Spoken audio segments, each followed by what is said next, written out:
What is happening, ladies and gentlemen? Are you well? Welcome back to day 6, is it? Something like that. Let's get into it. Why wait around? Why beat around the bush? I think we're getting near the end. I think. Who knows?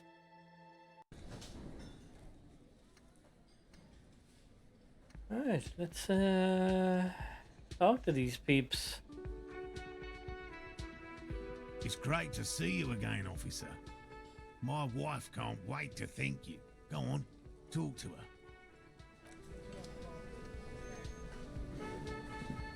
Oh, sweetie, I don't even know how to thank you for finding my husband and helping him out.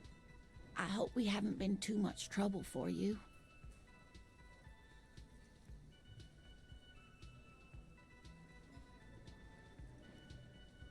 Here, I want to give you a small token of my gratitude. It's a tie, Mexican origin. The pin is an antique, quite special. Nice. The little silvery knob holding the tie together feels warm in your hand. It's in the shape of an avian skull with 8 eyes.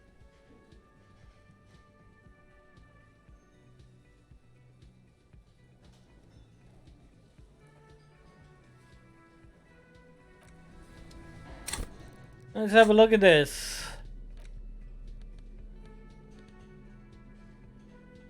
What the hell? What the fuck? What does that call? Neck. Oh, it's like one of them things.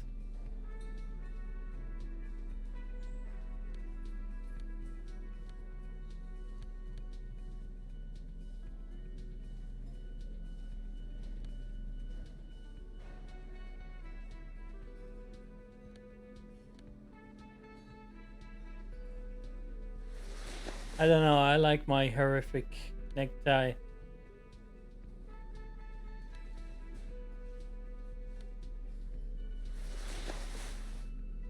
Eh. Eh. Will do, I guess.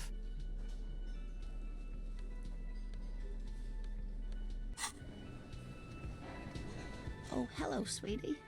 So nice to Suggestion. I wonder if we can get that up a little bit higher.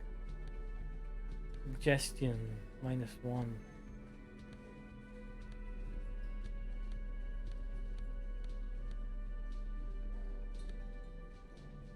There's suggestion.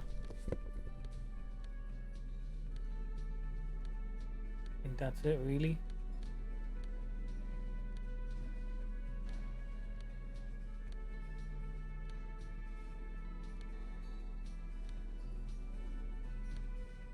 That might be enough. Oh, hello, sweetie. So nice to see you again. There's really no point in manipulating anyone. She'd be only too pleased to tell you about her work. Go on and ask. Oh, I'd be delighted. Truth be told, I could really use the company too. One cryptid, not a couple. One. This won't turn into some kind of cryptid extravaganza. And I don't. Just one.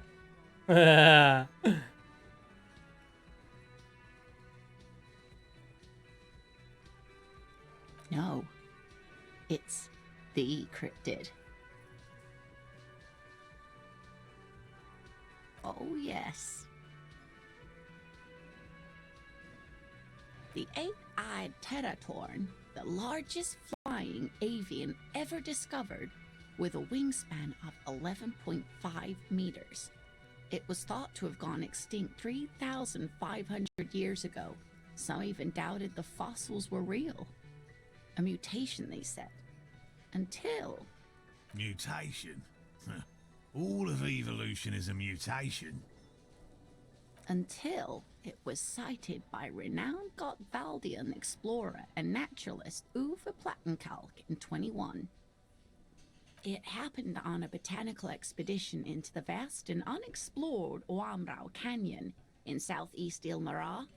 Dr. Plattenkalk got separated from his group during a sandstorm. Alone in the blasted desert heat, the doctor wandered eastward, where man hasn't stepped foot in over 1,000 years, since the fall of Pericarnassus. He was lost, without any navigation equipment and desperately low on water.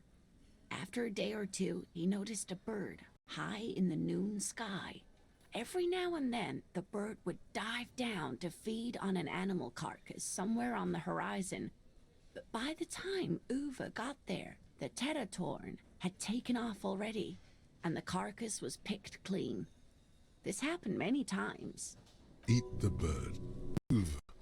It's the only way to survive.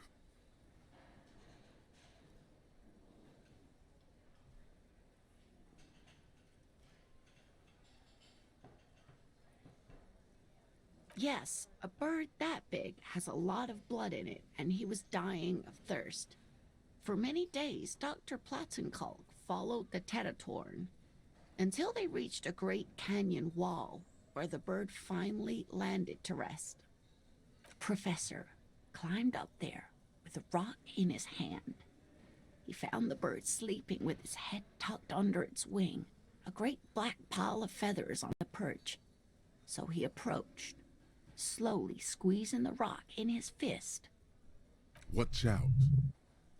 Then the Teratorn suddenly looked at him. He could see it had 8 eyes, 4 on either side of its skull, like a spider. And the man couldn't move. He was paralyzed, frozen into place with the rock in his hand. Whatever he did, he could not get closer to the bird. The bird was controlling his mind. It kept him from approaching. He could step back, but every time he stepped forward, paralysis. Uva spent 3 days trying until the bird flew away. Absolutely, sweetie. Cryptozoologists have been tracing it ever since, but Wamrao is vast, mysterious, and holds many secrets. Modern radar telemetry shows great promise. We will confirm this one by the end of the decade, latest. This one I liked. Not only does it have 8 eyes, and is a living fossil, and the largest bird ever to live, it also does mind control. Sadly, yes, but there are numerous reports of 8-eyed bird skulls from Ilmara. And then there's the striking resemblance to the Pericarnassian imperial eagle, an ancient heraldic symbol that is hard to pass off as coincidence. Very, very hard.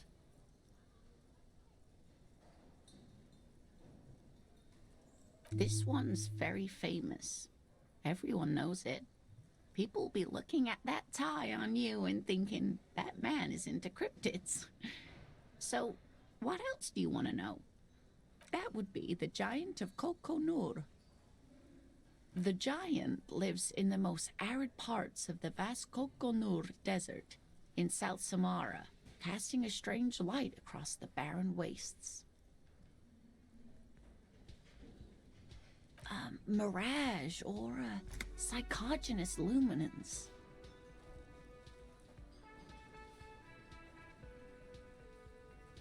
No one knows for sure. It is like an awful mountain appearing from below the horizon and expanding to cover almost 1/3 of your field of vision.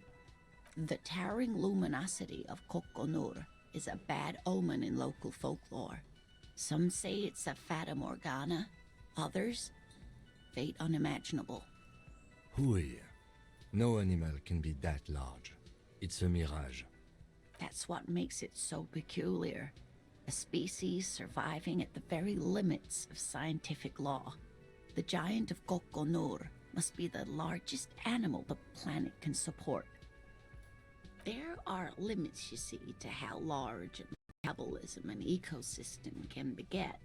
Some say a gravity anomaly below the Kokonur desert might allow the creature to grow to these gargantuan sizes. Hey, you promised you'd only ask about one cryptid. I didn't promise anything, Kim. You go to bed if you want, okay?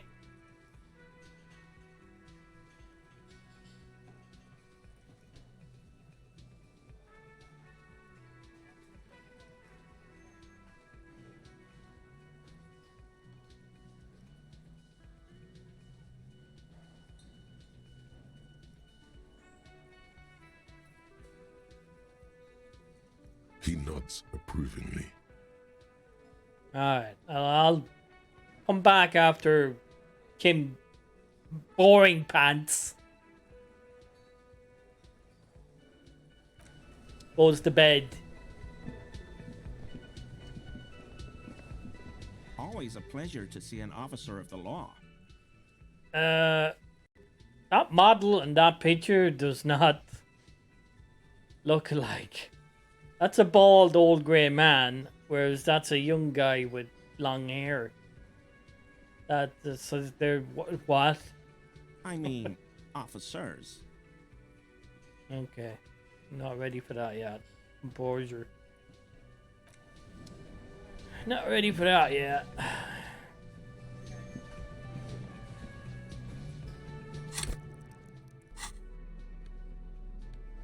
Back on me jacket.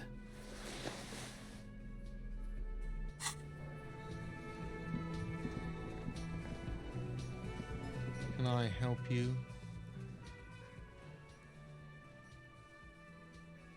What do I really want to give him the bird? I don't really like the fucking guy. What is this thing?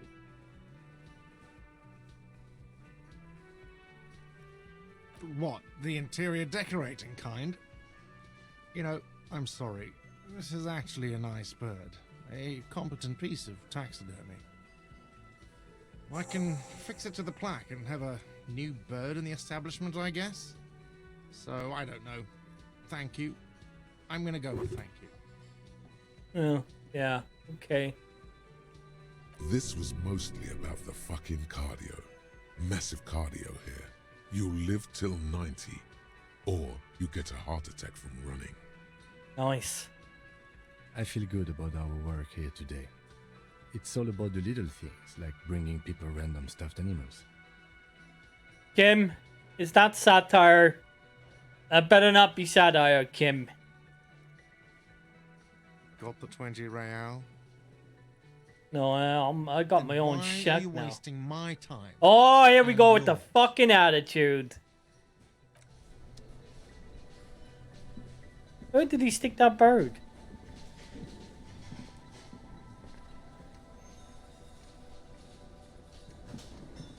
Who are you? You look like shit. Well, And I don't mean that as a metaphor.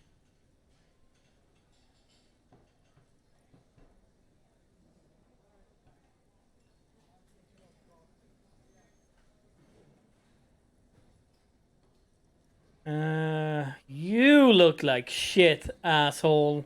Wow, you seem stable and in control.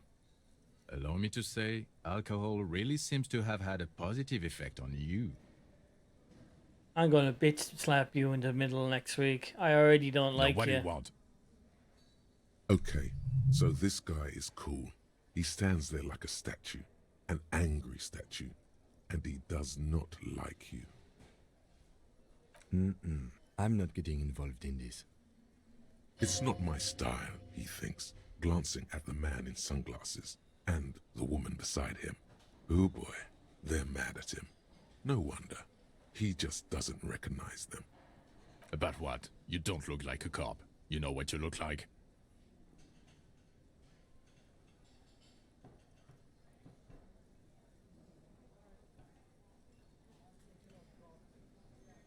Exactly.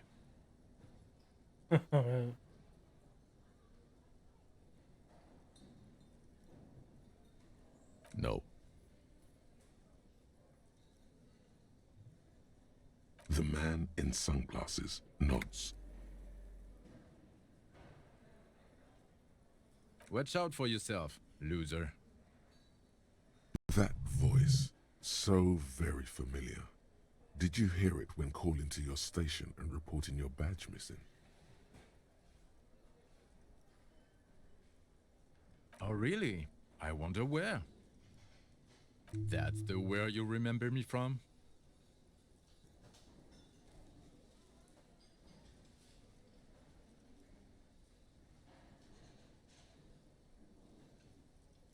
Okay then.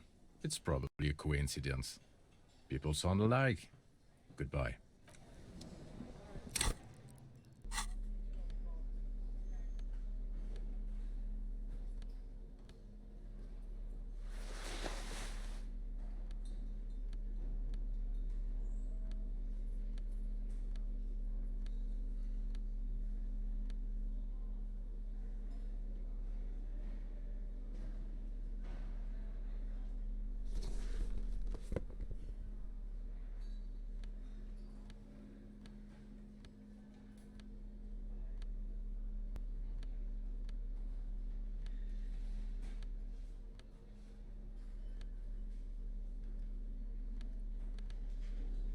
Let's make sure there's nowhere.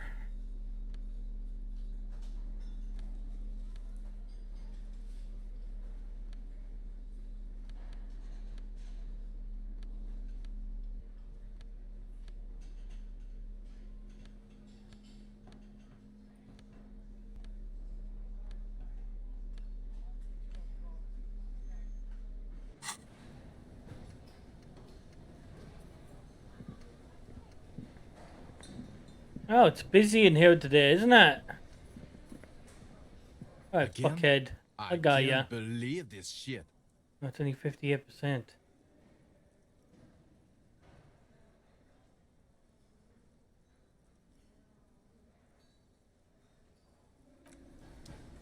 The woman in an RCM patrol officer's uniform winces as she notices you.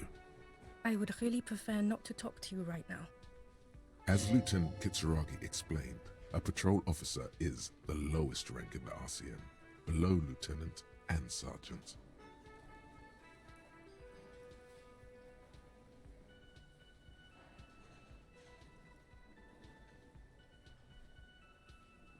Yes, I am. I know. He's the real deal. He has a badge. I'm definitely not the cavalry. I don't know. I mean, why would I want to talk to you?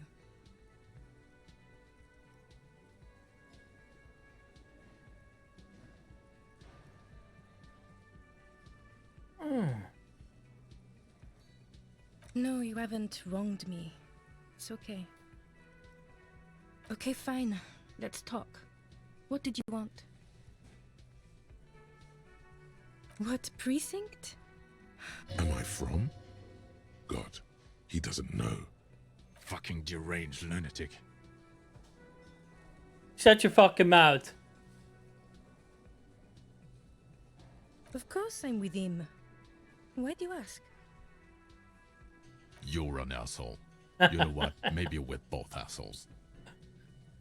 Yeah, we're both assholes. Please, let's not turn this into another exchange, okay?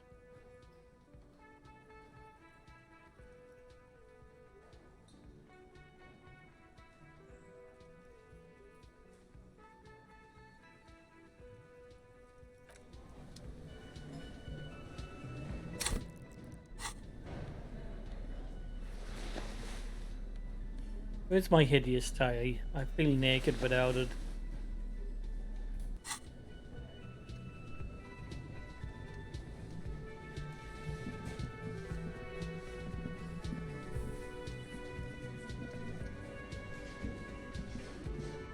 Hi, gendarme. Another rendezvous. Oh, this guy. I am. So are you. What brings you here?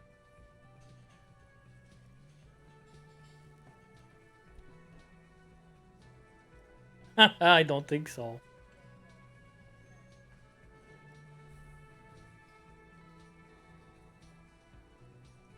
Admiring the atmosphere. What about you, officer?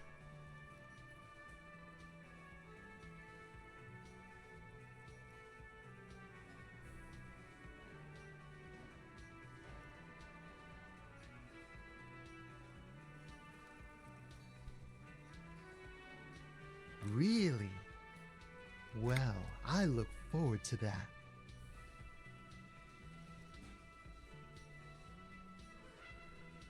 Bye-bye, gendarme.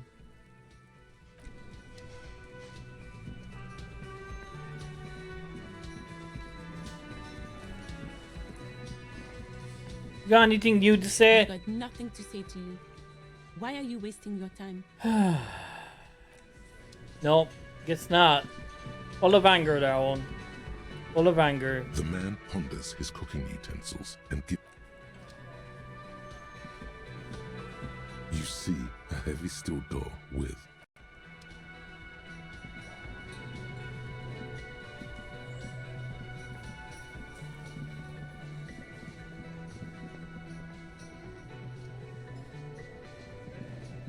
Why are the police here? Yes? What is it? I don't know what to say. Don't say anything, Judith. Me? No. I'm just a man with sunglasses. I like wearing sunglasses inside. Sunglasses and a fucking wig. I'm just looking out for... No one. I'm just a man with sunglasses. And you are? I just want to do my job, that's all. something about the man with sunglasses and you. The energy between you two is making her uncomfortable. Again?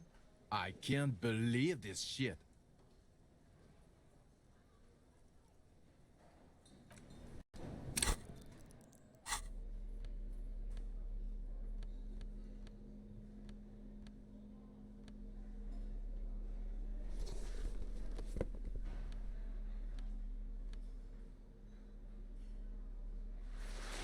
Oh, yes, it makes no difference.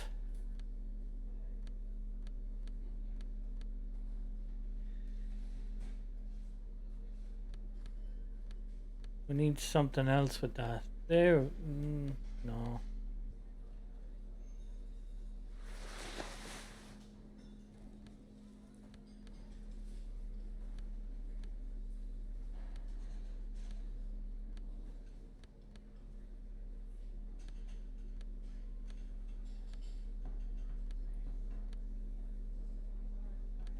See, they're all jackets. So we're just replacing one for the other. Hmm.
Figure out why Suna couldn't hear anything through her head.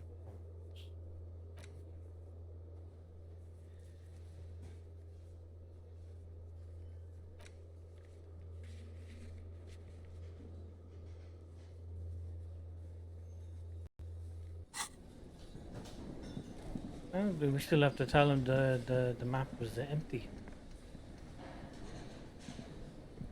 Ha ha! Nothing like the gratitude of a good woman. Now then, what can I do for you? He tries to play it cool, remain professorial, but inside, this man is itching for some news on those traps. No. No, of course not. Why? Well, he's been a little unenthusiastic about the trip. More so than usual. That's understandable. He just wants to get home and warm up. I'm not so sure. Good. Okay. And? Completely empty? Surprise, tempered with fear and trepidation. He doesn't know what to think yet. Maybe you're joking? No locusts? No phasmid either? That's not ideal, but... It just means the Insulindian phasmid is even more clever than we thought. Of course, more clever. Kib! There's no wonder in your life, Kim, is there? Yes, the Phantasmadeia picked off the locusts and escaped. This is good news, though we'll have to reconsider the design of the traps, make them more secure. Another trip to the Reeds.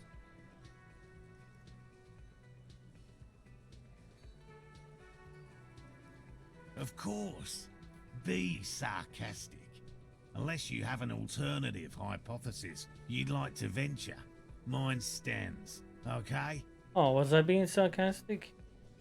Actually, no. Excuse me for getting emotional. This is a big deal for us. You've helped us twice now, and brought some great news too. My gratitude, and the gratitude of the Société Cryptozoologique de Ravachol, is yours.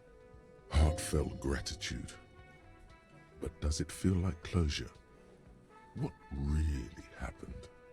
Some kind of foul play might be afoot. Theft? Thank you, it's an honor. We should probably return to our main investigation here. This has been refreshing, but... Helping cryptozoologists isn't really a priority for our organization, is it? The lieutenant looks out the window, impatiently. Consider the way the empty trap was disturbed, as though shaken. Most likely the hands of a young person, hands small enough to fit inside the trap, too. You should ask the red-headed boy, Kuno. Fucking Kuno. A little hooligan. But what would a child want with bags? Oh, this is no normal child. This is the redhead son of Satan. Oh, my dear Morel. You've been an old man for too long. Kids love to torment insects almost as much as they love to torment old folks. Yeah, I'll talk to the little gremlin. My boot up his ass. Delinquents, my favorite. Oh, you've been such a dear to us. Please let us know whatever you turn up. I have a feeling we're getting so close. Well, I see you've got all the help you need. I'll see you tonight at my place. Let's play suzerainty, but no more field trips for me. Really, Gary? We're getting somewhere here. I'd love to play suzerainty, but... Lena, I'm sorry, but you're not getting anywhere. It was some kids. I know the little mutants around here. Leave anything out in the open and they'll steal it, even if it's bugs. Morel, it's been fun, really, but I need a bath and I have deliveries to handle. When this tea is done, I gotta run. No need to apologize, Geary. You'd be more than Geary! We'll have to take a rain check on that game of suzerainty today, though. Geary! We're gonna follow this through.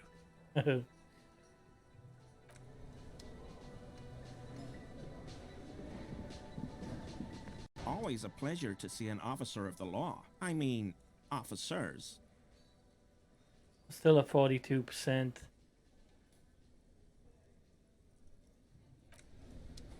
I'll get you, Gary. I'll get you. You wait and see. Now, Kuno. You little shit.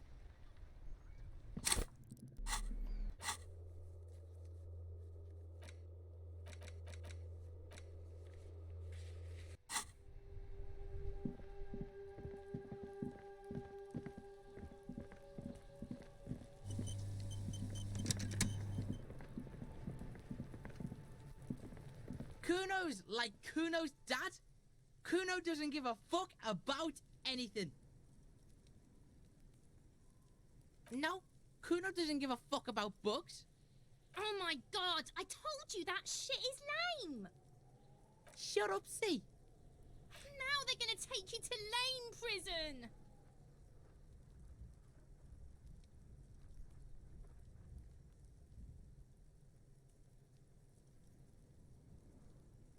Deny everything, Kuno. You need to lawyer up. Kuno's not gonna say anything without his lawyer present. There's definitely something going on here. Remember his pig's head shack? You should check it out. Kuno doesn't fucking care.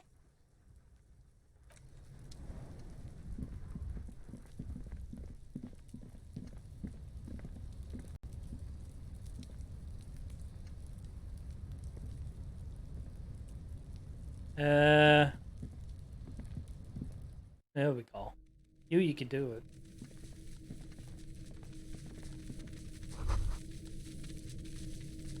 All around you, the hisses and chirps of locusts fill the musky air.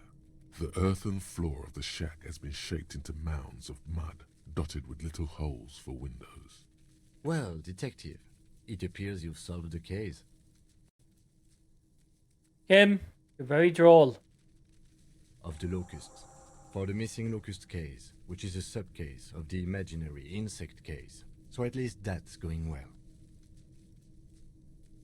Yeah, stop being so fucking sarcastic, Kim. Oh, I'm not being sarcastic at all.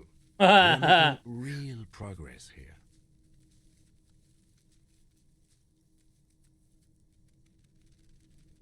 If anything, the presence of the locust points to the opposite. The phasmid did not take the bait from the traps. It was Kuno. The phasmid doesn't exist. But what do I know? I'll let you handle the Kuno side of things. You are doing just fine.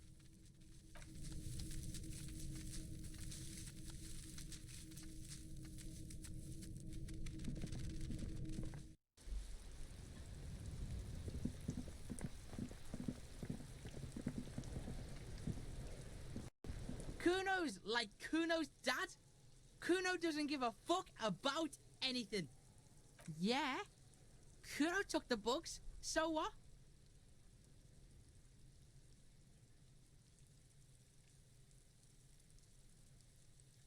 It's not Bugtown, it's the city of locusts. Locusts aren't just bug shit. They come out of the sky like a fucking shadow. Shit descends. Stop! You stop. It's like their fucking night. Locust City, Night City, City of Rage. The girl forces herself to watch again, the corners of her eyes twitching from discomfort. What the fuck's going on? The lameness is causing her physical pain. The damage may be permanent. Okay, I get it.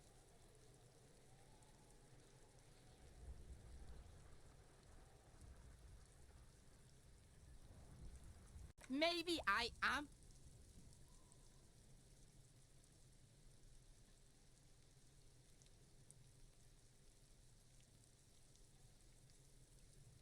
Oh my god, Kuno! He's gonna make you totally lame in like 3 seconds. Don't let him, Kuno. Yo, fuck you, see? Kuno can be what Kuno wants to be. Kuno's his own man. Kuno's free. Kuno made himself into Kuno. Kuno can make himself into anything. Kuno can make himself into a pig if he wants. Kuno can make himself into a... Kuno doesn't give a shit. Don't make yourself into a pig, Kuno. You'll have to take me away. In it, you hear snow melting, dripping from the eaves. Someone closing a window.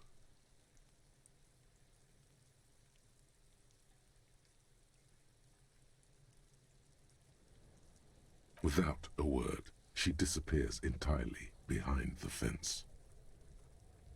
For once, the boy is lost for words.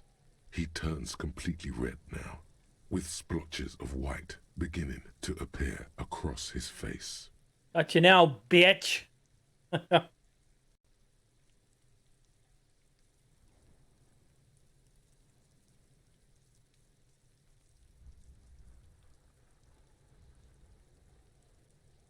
I don't give a shit. I don't need the locusts anyway. Shit is all lame now. She was right. The girl's face appears again, above the fence, just long enough to make eye contact with Kuno. Kuno's gonna let the fucking locusts die.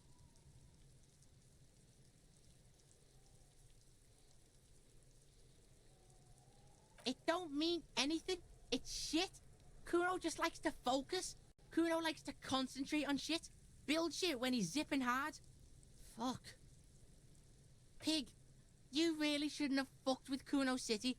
Now it's all fucking lame. The fuck are they trying to catch anyway? With the traps? The fuck out of here. Kuno's tired of this shit.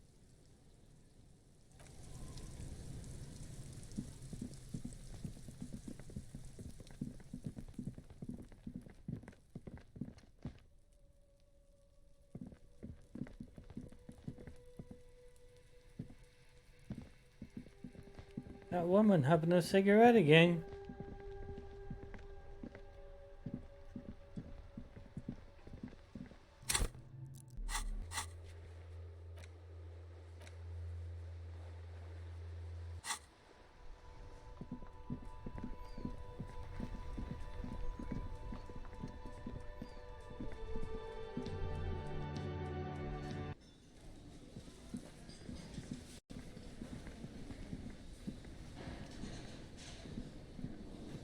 Hello, officer. I think I almost have it. A new trap design, that is. I know you're skeptical, but I have a good feeling about this. So it was just a child. Thank you for telling us, sweetie. This is good news, right? It means we can try again. Yeah. Yeah, you're right. Yeah. We just need to restock the empty trap. Then we'll need to inspect the traps one more time. And then maybe we can. He has a 38-degree fever. His resilience is given Oh, way. I'm checking the traps again, aren't I? Darling, I told you to take it easy. You're getting sick. You're right, you're right. We can come back next season, when it's warmer.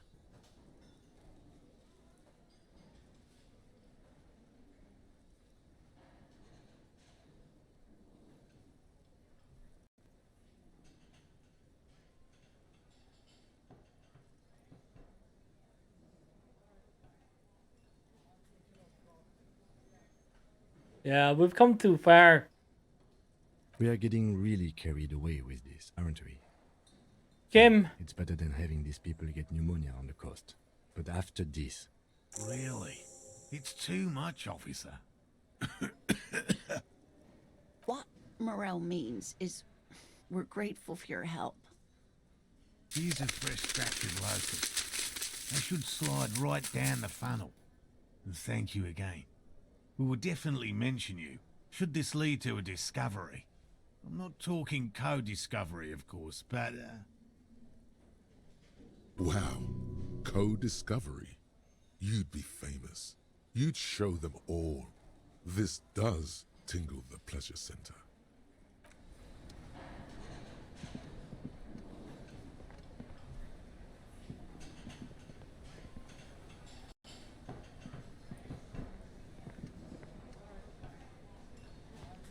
Talk to everyone in here. I suppose we can do that trap thing. That'll keep Kim happy. Don't want.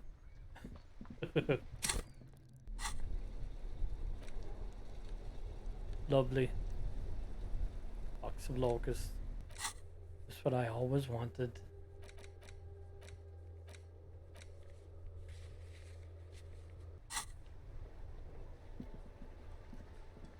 Let's ring the police station, see what the story is with that backup we got in there. We got Inside, you see a set of stereo two units, coppers a in radio there. microphone. This is Precinct 57. How may I assist you?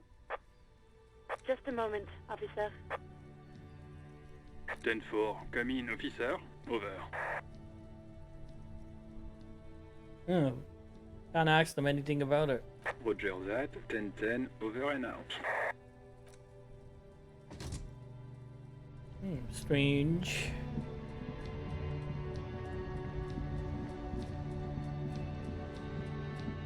Might as well get my plastic bag out, see if we can get some more money along the way.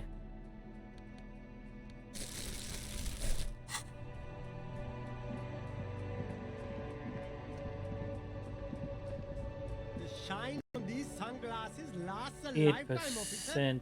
Are you kidding me? 100% guaranteed.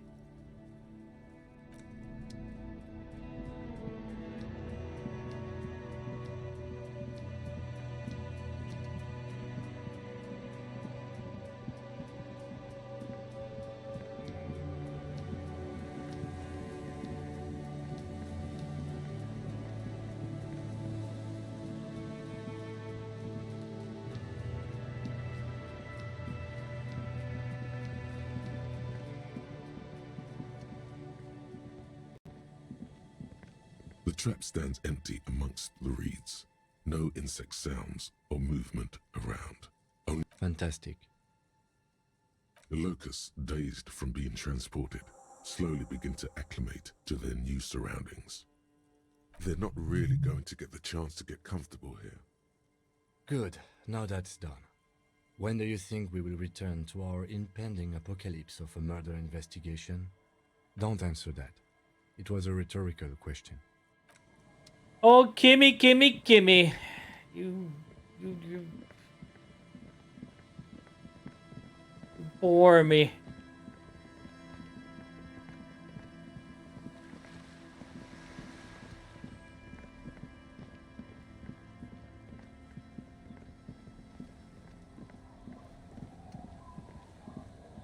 I've forgotten where the other traps were.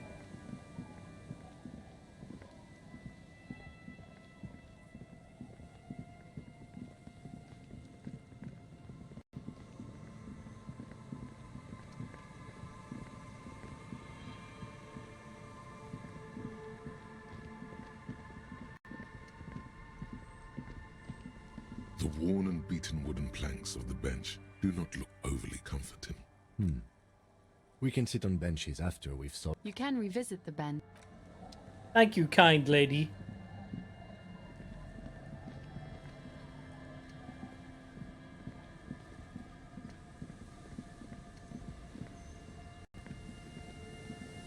Our tenant, the policeman. I hope the waves don't keep you up at night. What can I help you with? Suggestion.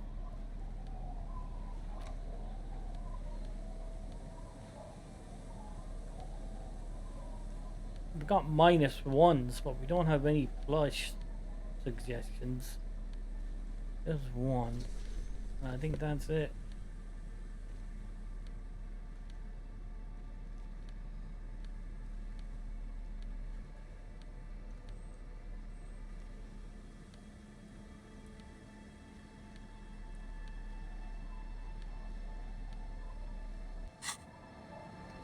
Our tenant, the policeman. I hope the waves don't keep Yeah, you up that's at not night. good. That's not good.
Damon's pissed off.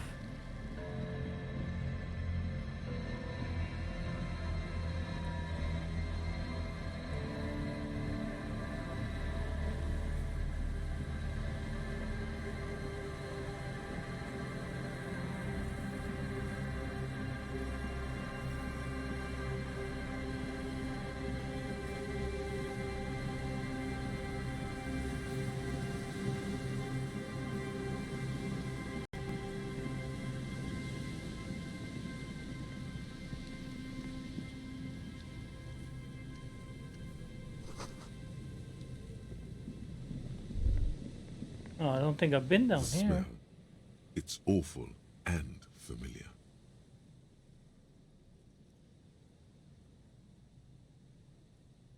Don't you recognize it? That hideous pungency, that faintly cloying sweetness. Only death smells like that. Something cold wakes in the pit of your stomach. Fear. The lieutenant has already brought a handkerchief to his nose.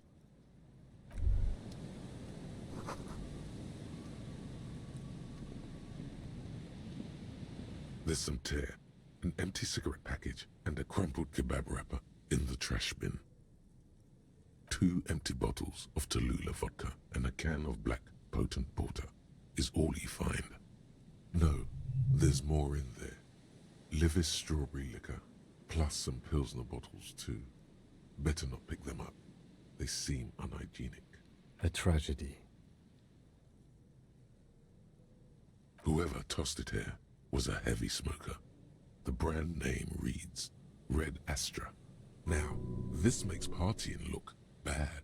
Still, don't let it sway you. You're responsible. I am. You see traces of mayonnaise and ketchup on it, as well as a tomato wedge. The wrapper reads Shish Kebab Revachol. It's hard to concentrate in the smell. The sea air brings some relief. A man lies on the boardwalk, his limbs bent and neck turned at an unnatural angle. Jesus. Right next to him is an empty bottle of spirits. In his cramped hand, a chewing gum wrapper. He fell. Fell and broke his neck. Half of his body has slipped between the cracked boardwalk, starting with the right leg. The fall has left him broken, contorted like a sad puppet. The smell is not as bad as a 2-week-old corpse, but it's definitely heading there. Hold on.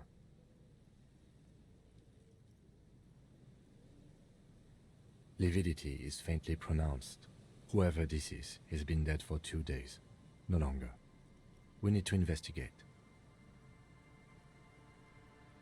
Another dead body. This is your job. Steel yourself. Calm now. Carefully. Well, I Just wasn't another expecting day. this. Just another dead body. Breathe. He's wearing mud-caked boots, beige trousers, and an old brown leather jacket with a bright blue lining. There It's are probably traces of from the kebab fishing, on his fishing chest. village. The leather jacket suits him well. It must be custom made. You find some sunflower seeds and a rain-soaked library card folded into 2. His jacket feels sodden and heavy under your hand. Good. We should take a look at that library card after this is done. The man has fallen through a crack in the boardwalk and hit his head against the metal bench. Coagulated blood covers his black hair. One of his feet is still dangling through the hole. You have to be quite inebriated to fall that bad. Well over a liter of pure ethanol. 3 bottles of wine or 1.5 of spirits. His expression is dull, like the sea behind him. Drops of water shining on his mustache. His eyes, empty and wide, look frightening in their frozen gaze. Height, 170 to 175 centimeters. Curly hair, stout build. Age, approximately 50 to 60 years. There's some dried blood on the metal bench, right where the corpse's head rests. The floorboards are rotten and slippery wet around the hole. An empty bottle lies nearby. A chewing gum wrapper is clutched in his fist. Be very, very careful where you step here.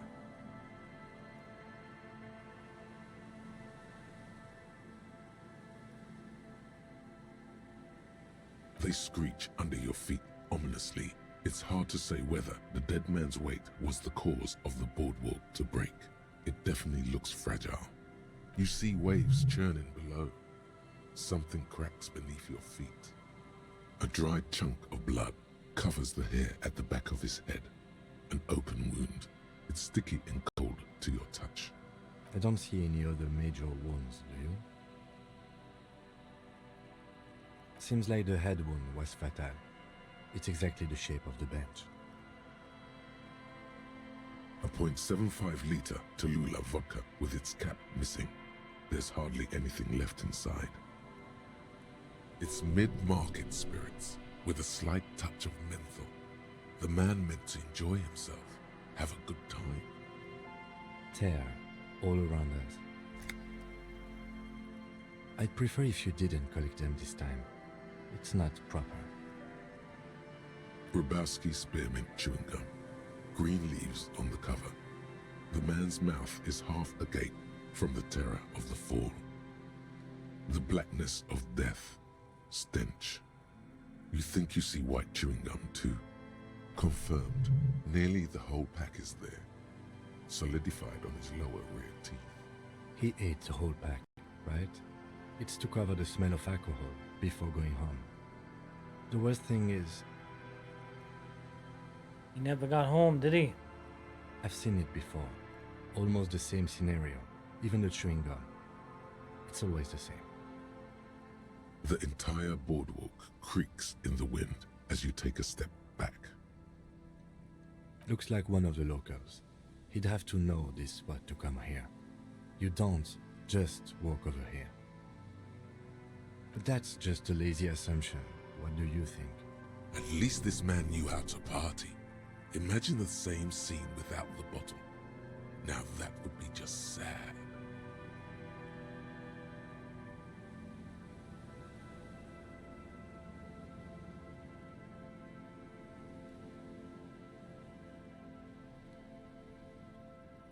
We do know that he was married. But you're right. Let's not run ahead. For now, all we know is that he's an unidentified middle-aged man found dead on the Martinez boardwalk. Death by misadventure. He slipped and fell through the boardwalk. A truly unfortunate accident. If it wouldn't have been for that bench, he'd be alive.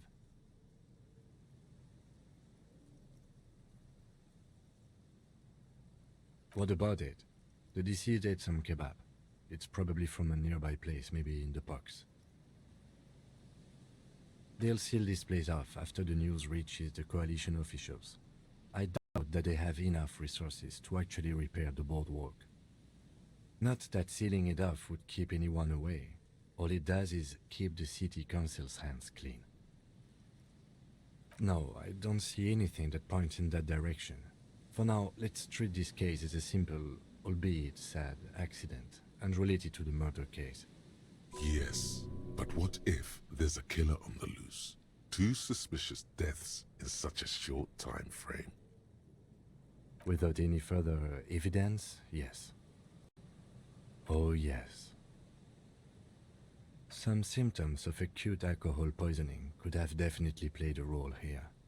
Severe confusion, respiratory depression, unpredictable behavior.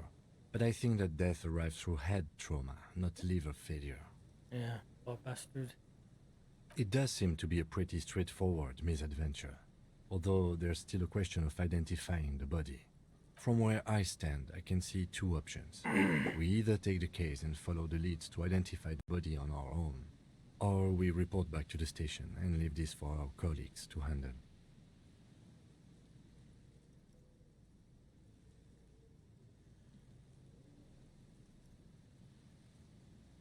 A field autopsy isn't necessary if the cause of death doesn't appear to be criminal, and this looks like a simple accident to me. I'd say we should just write down head trauma in the autopsy report and leave it at that. It would save us at least 2 hours of unnecessary work. Good call. The guys at processing can take care of the rest. I'm going to take the case. I feel sorry for this guy. Alright, we should first examine the library card you found. Then we can call the station from my kinema. Let them know we are taking the case.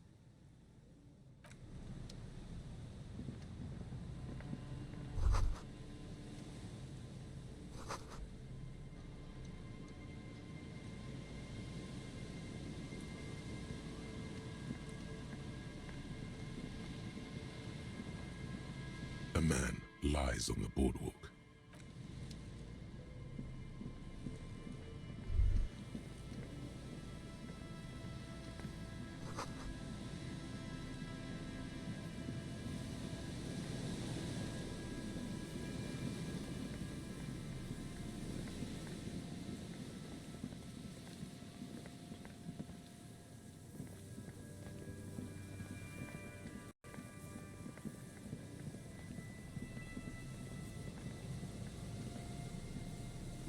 A metal payphone under a yellow plastic dome.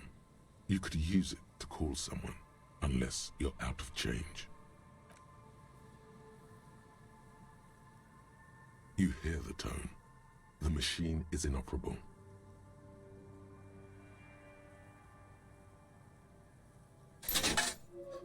Calling.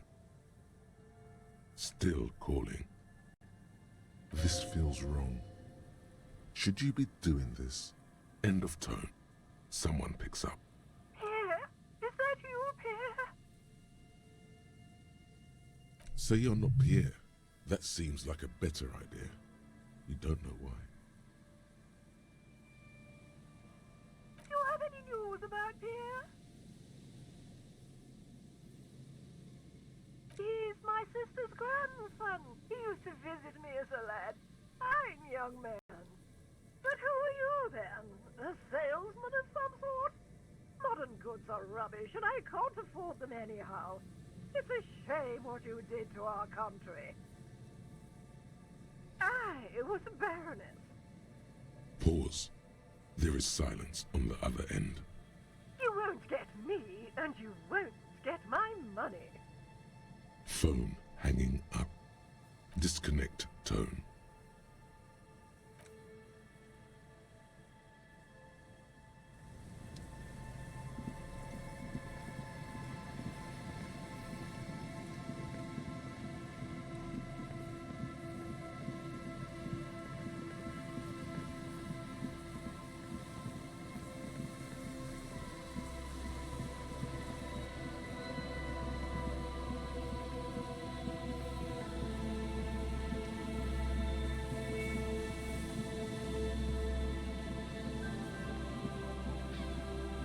Ah, there we go. All the traps are stopped now, and still no sight of the Phasmid. Return to Morel and let him know.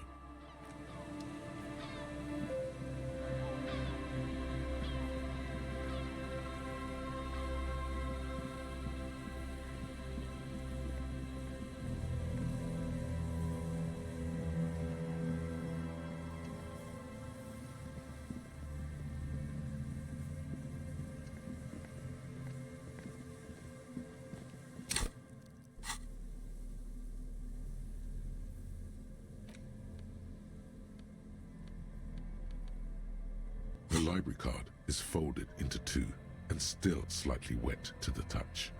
The front side reads, Central Jamrock Public Library Card, issued to Billy Mejean, expires July 53.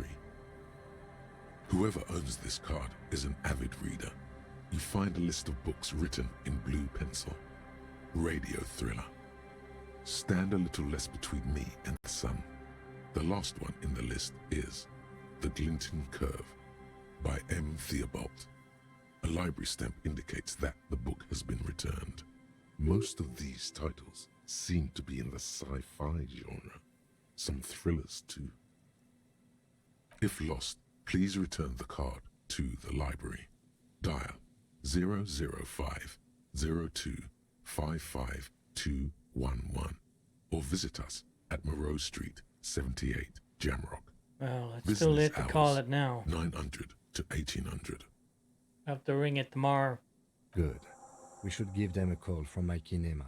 See if we can learn anything about Billy Mejean. Good idea. There was plenty of information here to go by.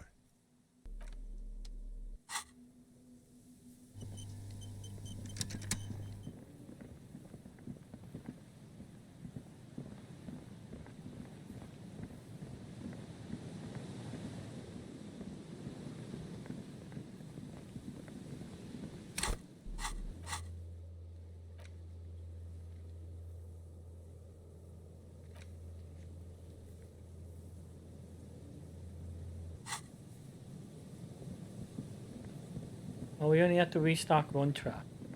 That's cool.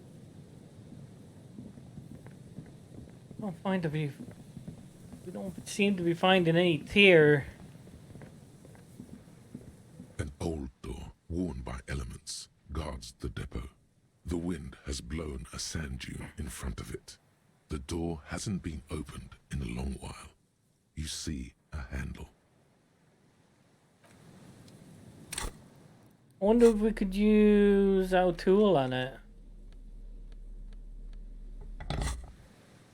An old door, worn by No, elements, doesn't do guards anything. the depot. Doesn't do anything.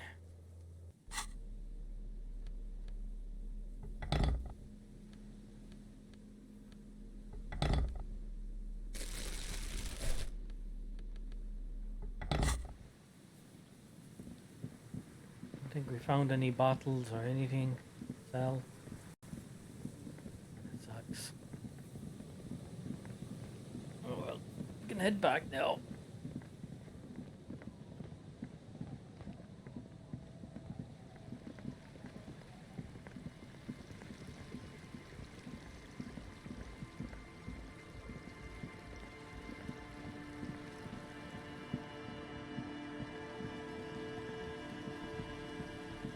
Any time for your bed, Kim?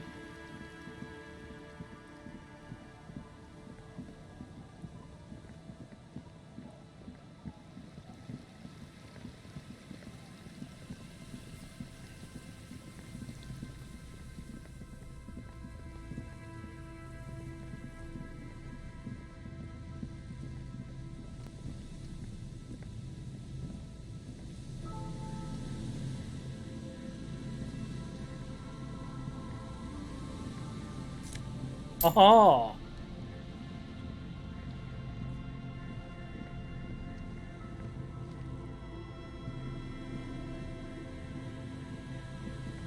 All the traps are stopped now.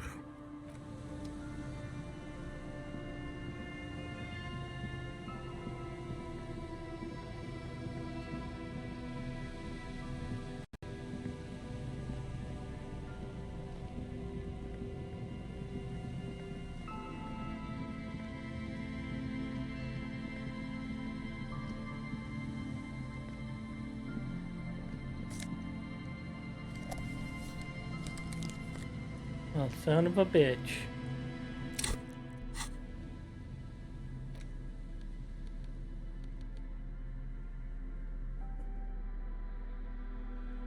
Dazzling reflexes.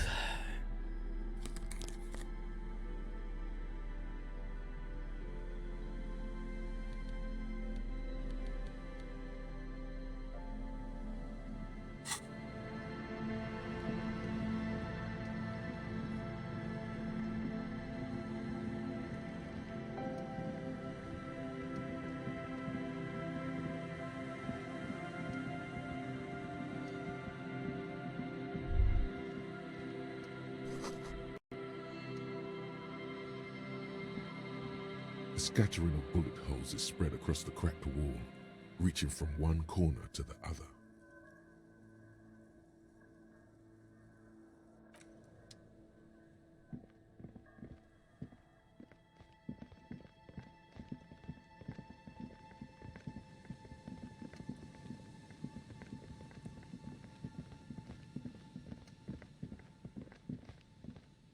Newton, Kim, as they say in Dublin.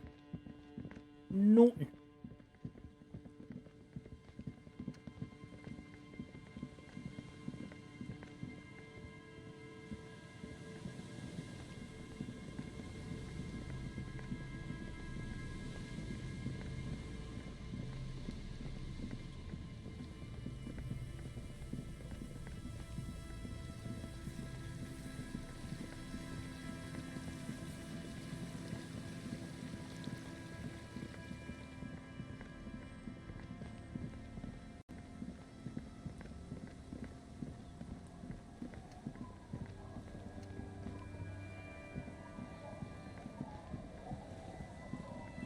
What do we need to...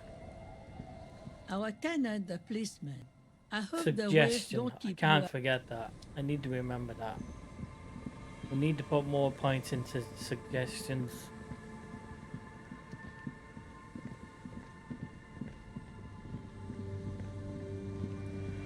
Also, I'm never going to get my gun back.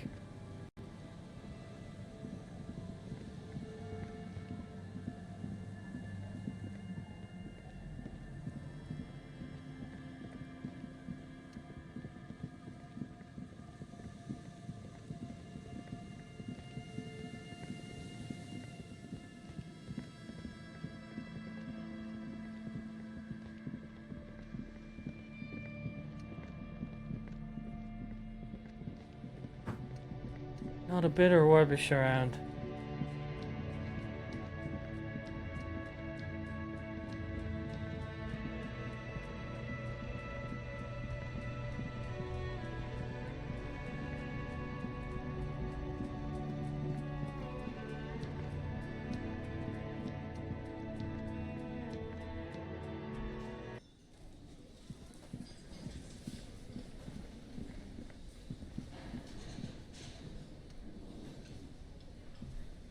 Hello, dear.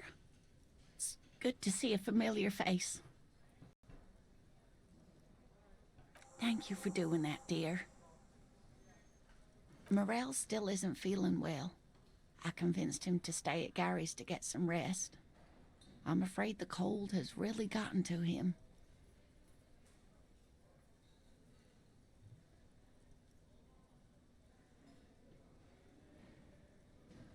I'm sorry, dear. You've had to drudge through them so many times. Such is field work.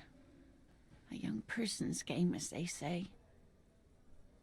Morel will eventually, or we'll talk Gary into going back out, perhaps. The lieutenant stares at his shoe, caked in mud. He doesn't say anything.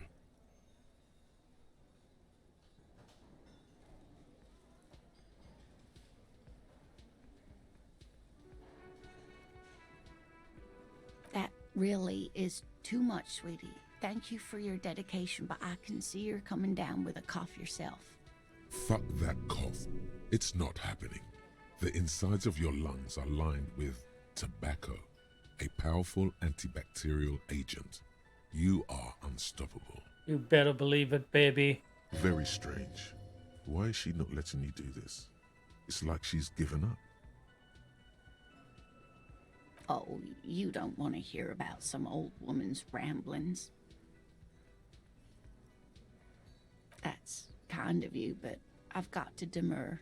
It's hard to tell a story you don't really believe in anymore.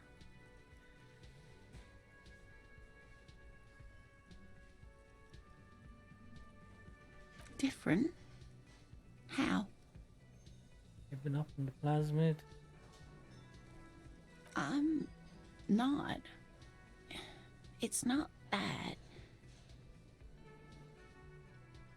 It's a strange feeling. I haven't really told this to anyone, but you are a police officer. Do you ever wonder if some lovely story from your childhood is just that? A story? Or a dream? Seeing the Insulindian phasmid was just a story I used to tell people. I didn't really think about whether it was real or not. He's so proud of it. He always tells everyone.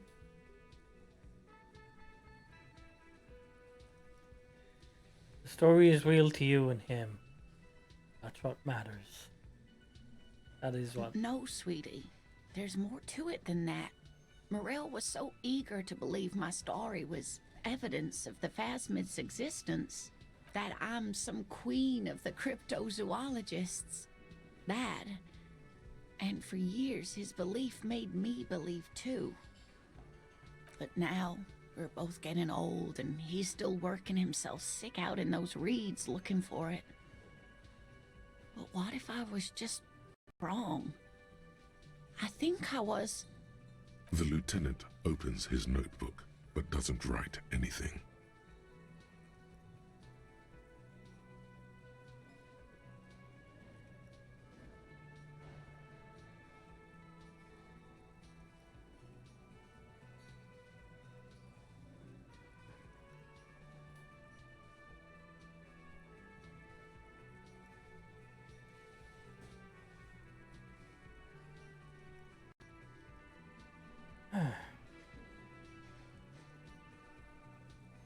I'm not sure of anything.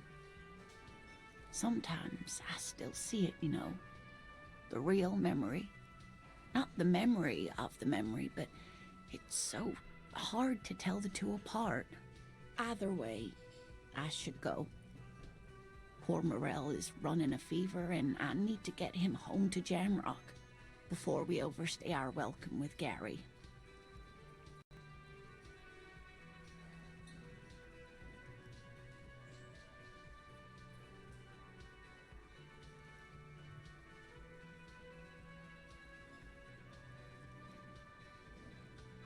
Oh no, thank you, but I can get there on my own. This old thing is gas-powered. And then a taxi home. It's not so bad. Really? Really? Yeah. Don't worry, Kim. You won't be with me. It's no time for your Betty boys. Oh, sweetie. Please don't get stuck on a dream. Take it from me and Morel. Okay, it's 1113 Tabernacle Road. Jamrock, but...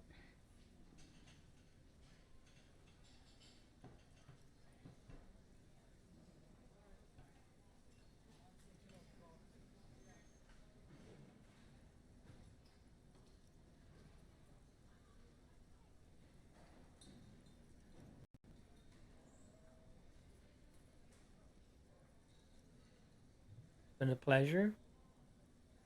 Thanks for burning some light. Yeah. Thanks for burning some light. You're welcome, sweetie. I'm glad it helped you, even though it turned out to be a... A fool's hope, say her lips moving in silence. Like that, she drives off. The gas engine putters quietly as she gets to the doors, then pushes them open. Outside, the cold, coastal wind blows.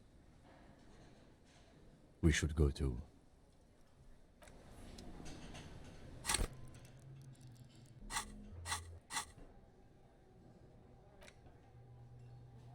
-1 to Z. Jesus Christ. They're really fucking...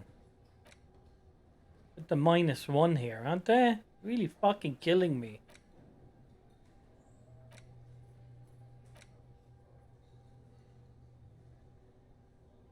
-1 authority.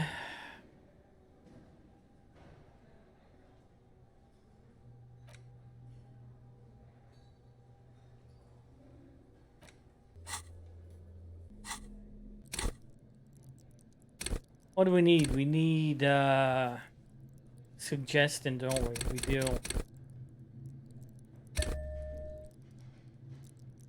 Need to get the suggestions up there.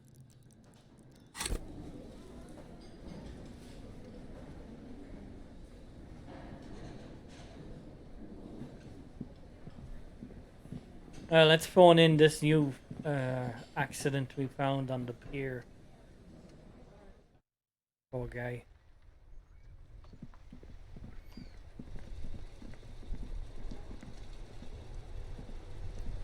Inside, you see a set of steering levers, a radio microphone. This is Precinct 57. How may I assist you? One moment. Can you please describe the body? Age, sex, cause of death? We suspect he might have been inebriated when he fell. There were bottles all around him, and traces of vomit on his shirt. Any signs of violence?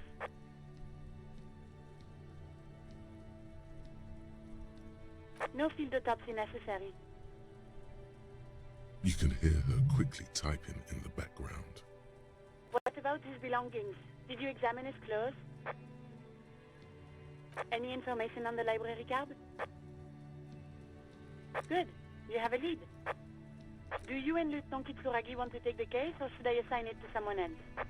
We're taking the I have case. assigned the case to Lieutenant Kitsuragi. Please follow up on this library lead to identify the man. We'll send someone to take the body to the morgue. That's all for now. Thank you for reporting in. Is there anything else I can do for you? I'm afraid they're closed. It says here that the library is open from 10 a.m. to 6 p.m. It says 9. They probably changed it. We should try again during business hours. Yeah, we will. Anything else, Detective? 57th, over and out. In the cabin, you see a set of steering levers, a radio.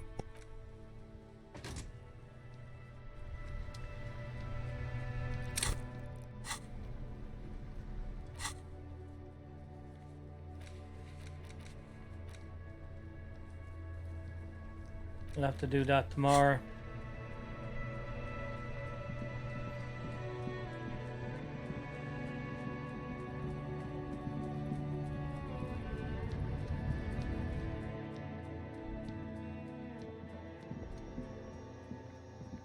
The tear machine stands in the corner. A sign says, one.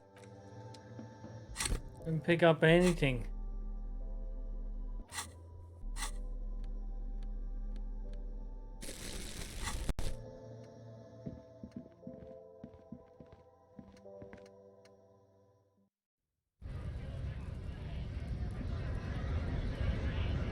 Oh, big boy, let's talk about tattoos, shall we? Right to work! Right to work! Shame on you! Let's save the game. This might turn nasty.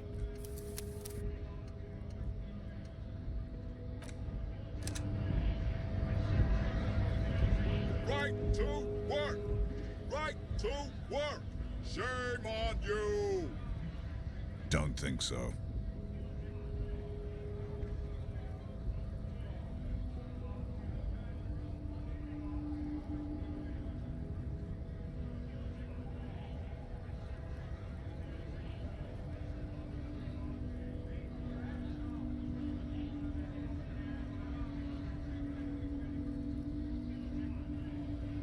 Silence. He takes the photo. Grey eyes dart back and forth on the glossy surface. His face is unmoving, hard as a stone, but beneath it. Fucking loincloths. Really did him in.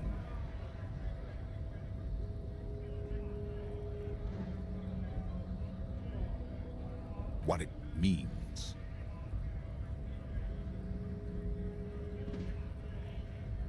I can tell you what this one means. Only one. You want to hear what happened here? Our colonel is deep in the bush here. Deep in the fucking bush. In Benital, 41. Monsoon season. He's on a reconnaissance mission. He spent a month behind enemy lines, scouting kept villages. Nothing but fucking bugs and snakes for fun. Men are getting restless. There's talk of switching employers. With some strange emotion, this is about to get really graphic. Last moment to back off.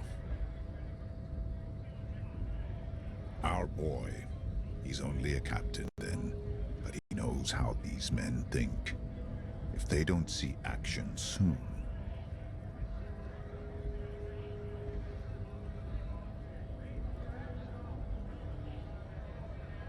At dawn, he comes upon two kids, breeding in the bushes by the river. Or maybe they weren't breeding. Maybe they were just making eyes at each other. I like to think they were breeding. We shot the boy.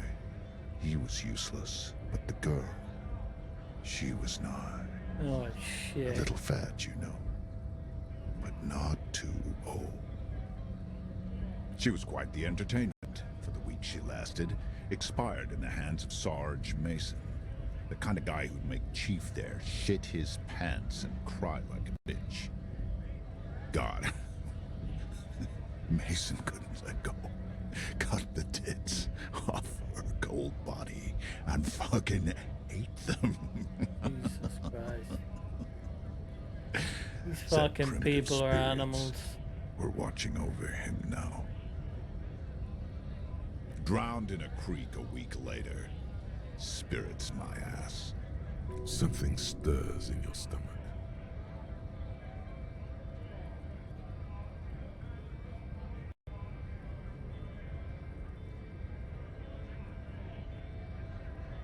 No. I was in the domain. In Jamrock. Being a bouncer. Fucking mask is getting sweaty. I want to take my mask off. But... Go ahead. All right now. Free commerce! Keep the goods flowing! Free flow of commerce!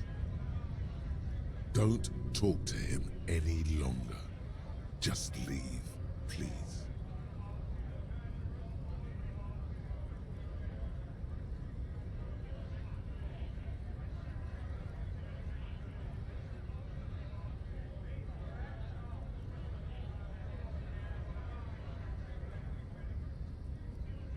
Fucking bug.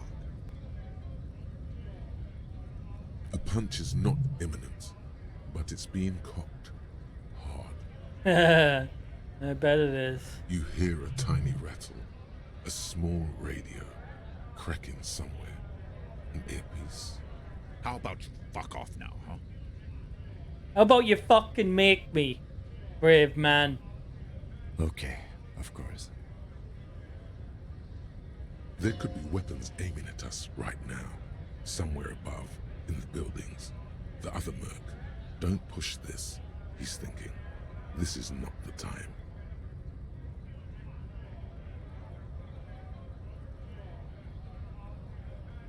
The man's breathing steadies, but his eyes are still narrow. Slowly, he's trying to get his right-to-work dance back on. It's hard to do that when you want to beat a man into a pulp instead. See you on the battlefield, big guy. See you on the fucking battlefield.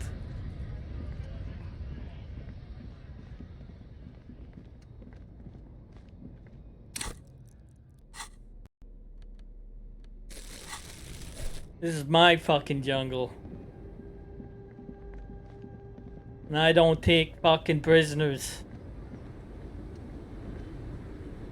The woman still has her eyes fixed on the photograph in her hands.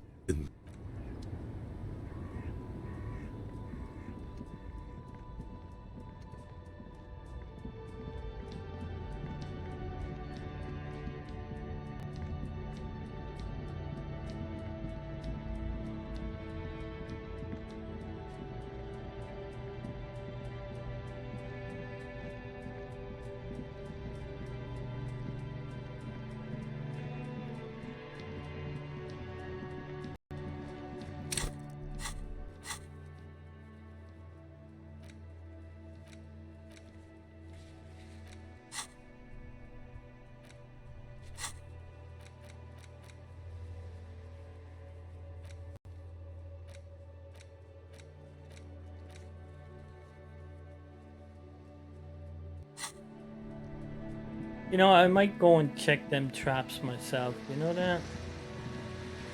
Just for shits and giggles. When Kimmy Boy decides to go to bed.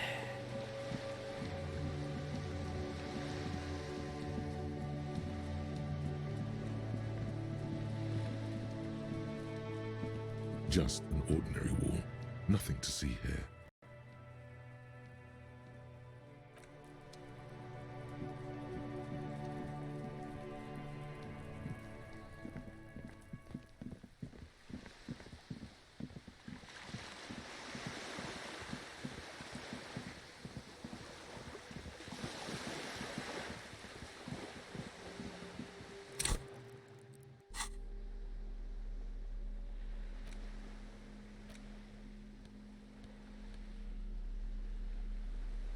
The edges of the pages are worn. You open the book to his arms whirling like windmills. You flip to the copyright. The edges of the pages. Well, Kim, that time of the night.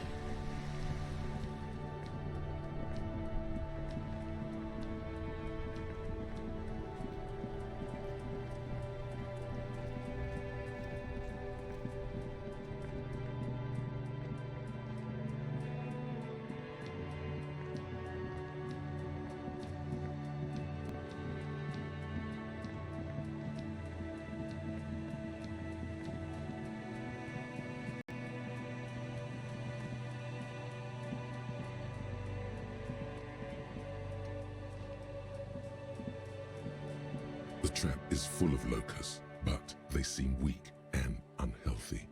A few lie on their backs with their legs twitching. Still, no phasmid.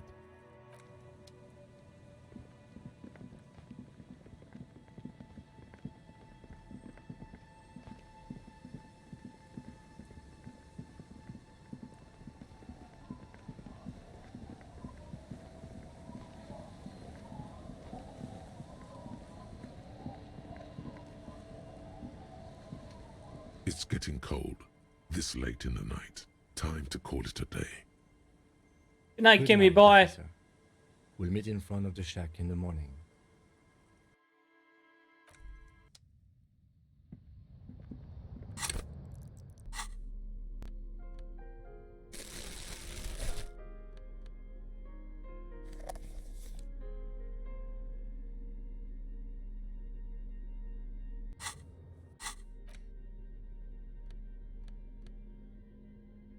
The porter reel is just what you needed. The reel's attached to the apparatus with a satisfying click. The tape is routed behind the magnetic reader. You press the large button marked Commencer, and the tape starts spinning. There's a small delay before the song starts playing. It sounds like someone's moving in the room, getting comfortable. Then the organ starts playing a simple, melancholic tune echoing in the hallway. A lone singing voice joins in, telling you about the tiniest church in Cessons, surrounded by even tinier yard. You almost feel the seaside mist on your skin. It's mega sad. Within seconds you know, this is the one, the real shit you've been looking for. The one you trust your room to that Claudia told you about. Perform it. A click, then silence for a bit. Then the tape stops spinning.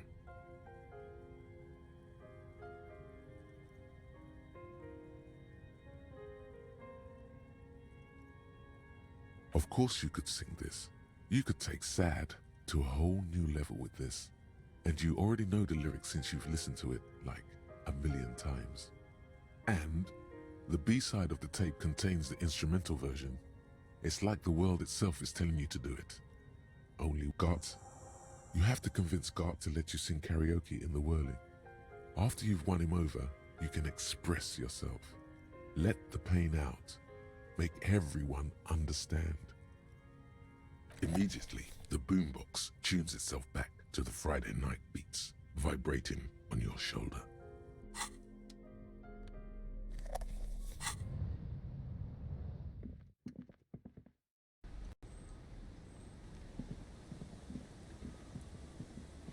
I just want to check the traps one more time. I am nothing if not thorough in my pursuit of things that do not exist.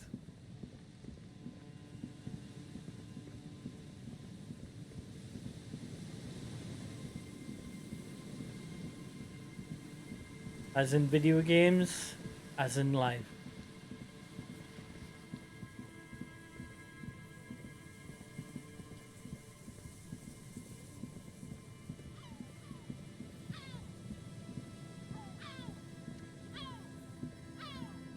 Just dead and dying locusts, and the slow swaying of surrounding reeds.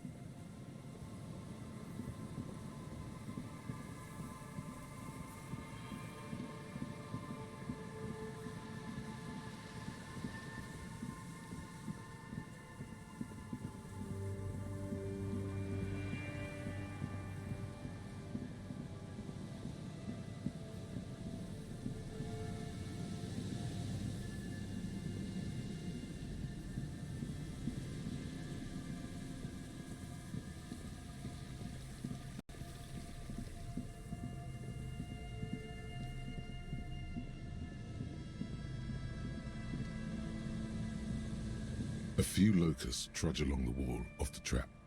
The rest are piled in a heap in the corner, dead. No Phasmid anywhere. Gotta try.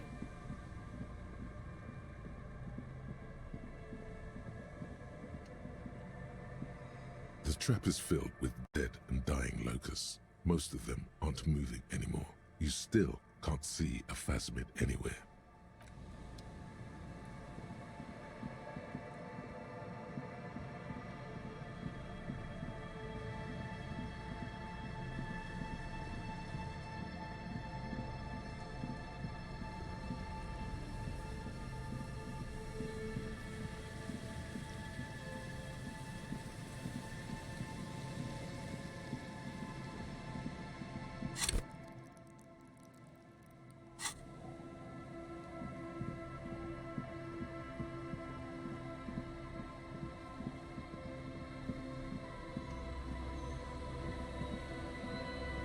The old woman's, the buzz of electric lights blends together with the slow rumble of the ocean waves at night.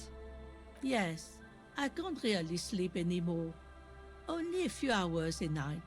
It happens when you grow older.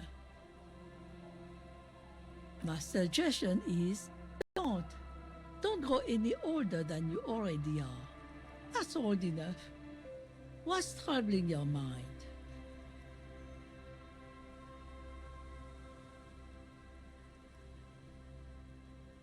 Me? No one. Just an old washerwoman. Mother called me Isabel, if that's what you're asking. And now it's your turn, Mr.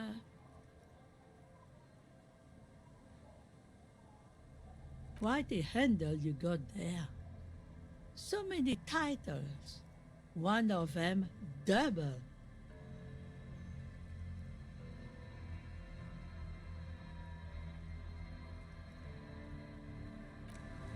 Yeah, we got up to 28.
Hey, was there something you needed?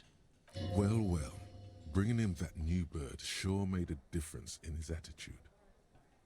No, you don't. It's not happening. He tries not to look at you.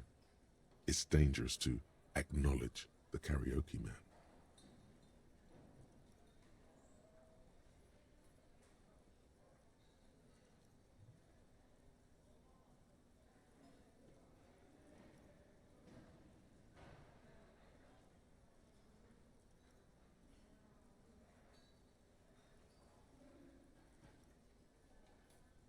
The whirling doesn't need more sad style. That's one of the styles it can do without right now. It's for no one. It's a prop. I'm not letting anyone use it after the great karaoke catastrophe of 44. A lot of people got killed because some arsehole wanted to sing karaoke.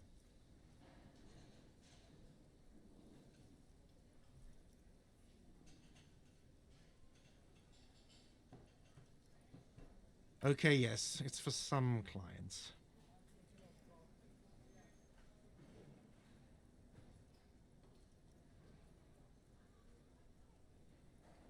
Ha!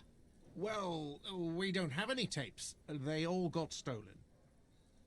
The man in the vest and the violet shirt stares at the tape you've just given him. He begins to frown. Hard. Fine, fine. Climb on that stage and do your thing. Just get out of my hair. I'm having it uninstalled, he mumbles to himself. Yeah, baby. Time to get ready.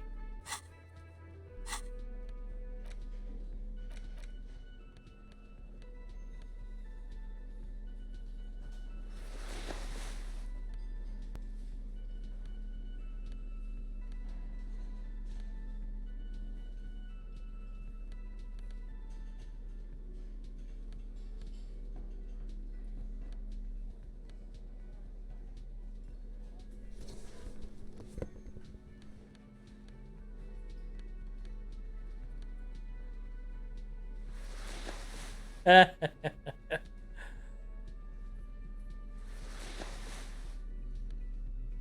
we'll stick with the tie.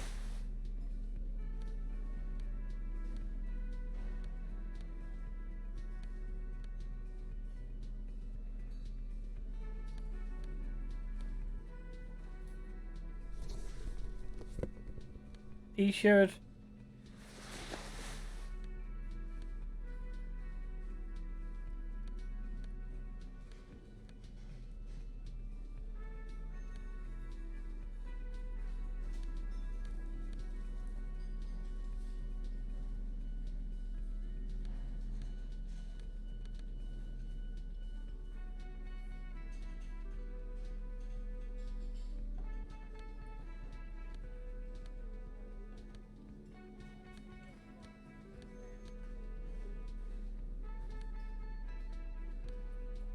Yeah, I think that's pretty damn cool. Boots.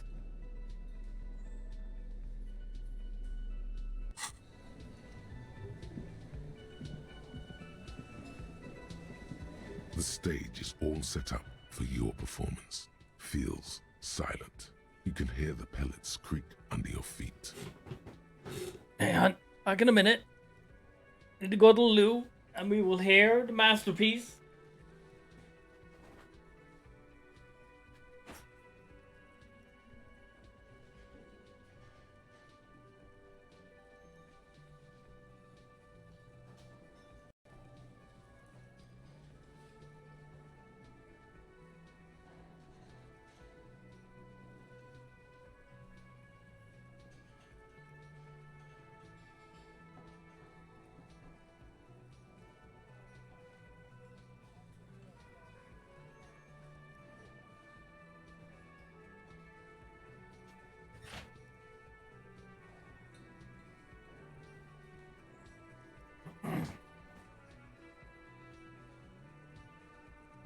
And here we go.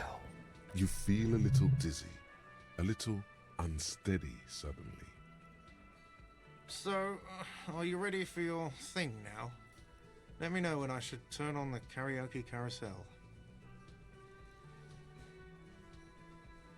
Immediately, a loud feedback noise startles the room. You feel like an amateur. How are you supposed to hold the mic? Should you just sing into it? Where should you stand? Hands. Where do you put your hands? Does someone feel like throwing up? I do. A little. The bar is full and buzzing with chatter. No one is paying you any attention. But still you feel your knees turn to noodles. Okay, now a couple is looking at you. Even worse. You're sweating. Just make sure you move, okay? Don't be stiff. God damn it. Drama. We don't have any drama, do we?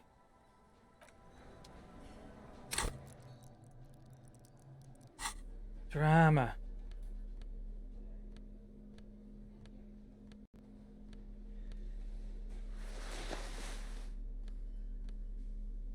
We have one thing of drama so far. Oh my god, you're kidding me. Oh, Jesus Christ. What have we done to ourselves?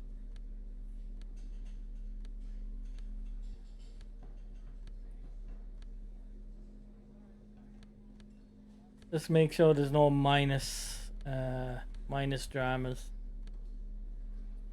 Oh my god. The stage is all... You feel a little dizzy. So, are you ready for your thing now? 58. Let me That's know when still I not should good turn on enough. the karaoke carousel. God damn it. That's still not good enough.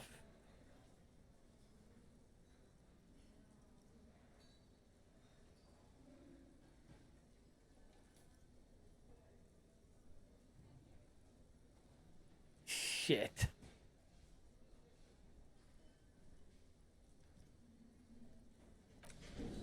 We'll have to come back some other night. We'll have to come back some other night.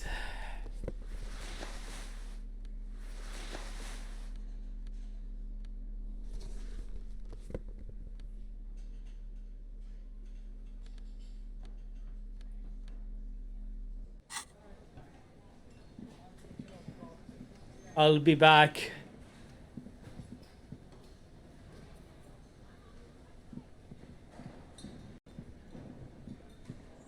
Well, that was disappointing. That was a disappointing build-up.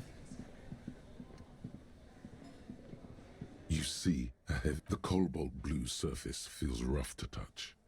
The stainless steel door is flush with its old cobalt paint.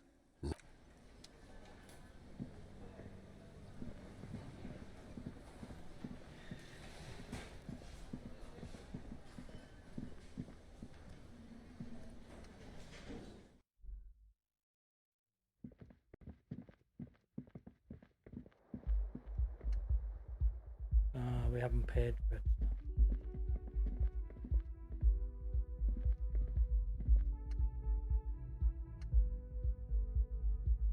The door is closed. This door can only be opened with a key or from the inside. As you hold the metal, you sense the warmth left there by her hand. Still nothing. You should punch a fucking hole in it. No. The murmur in your ears recedes slowly. Your breathing normalizes.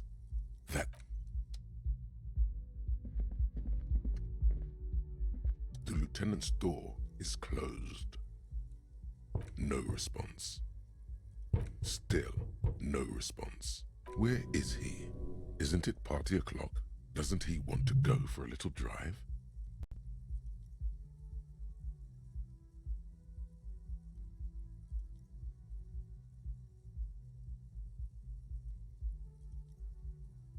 You hear the sound of a drawer closing, followed by the shuffling of feet. Yes, what is it?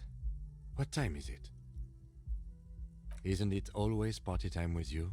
You're going to have to figure this one out on your own. Good night, Harry.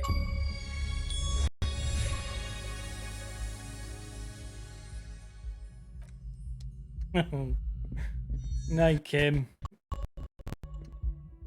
Good night, Mr. Dry Ass. Good night.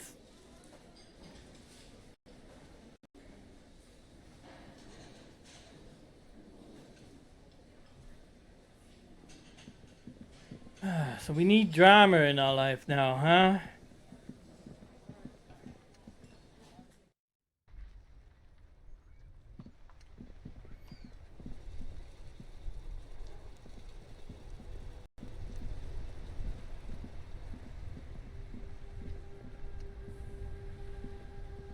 Still here, stuck in this damn jam, my man. What's up?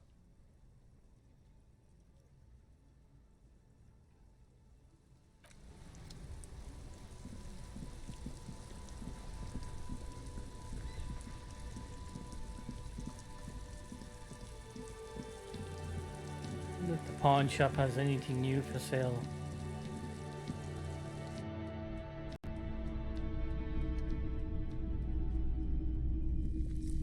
You see rows of toy soldiers guarding the rest of the trinkets displayed on the table. Some on horseback, others in rags, others yet in bright blue uniforms. All are stern and unyielding in their duty. Did I mention that this figurine is supposed to be lucky? Always carry it with you.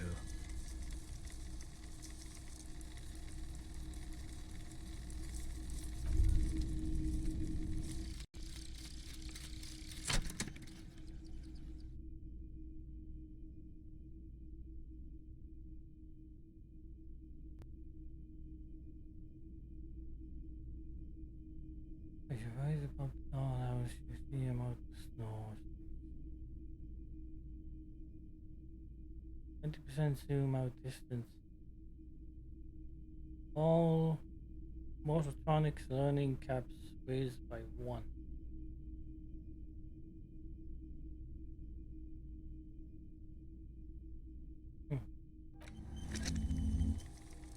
Okay, I guess.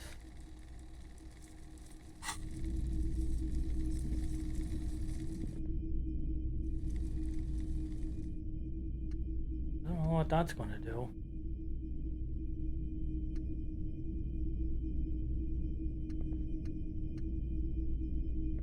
Hello, hello.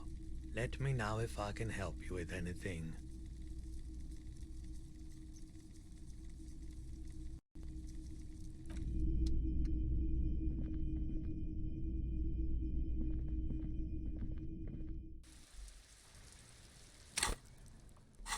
So, this thing is meant to be lucky, huh? Bit like my lucky dice.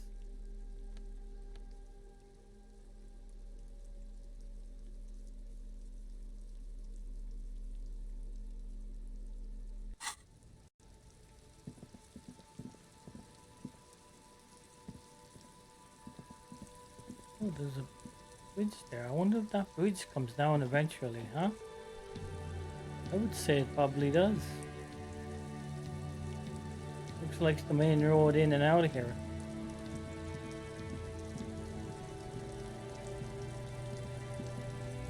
The shine on these sunglasses lasts a lifetime, officer. 100% guaranteed.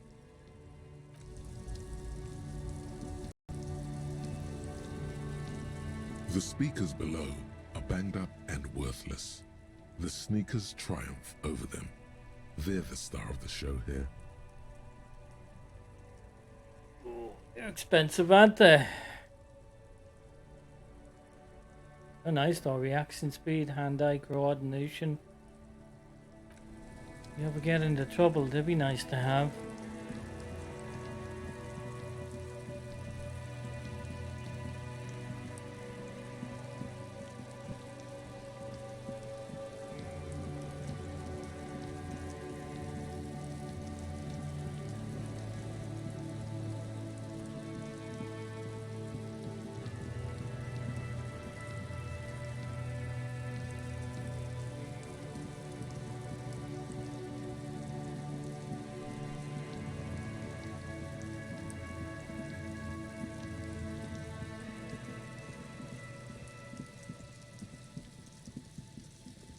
I don't wanna dance with you, baby, no more.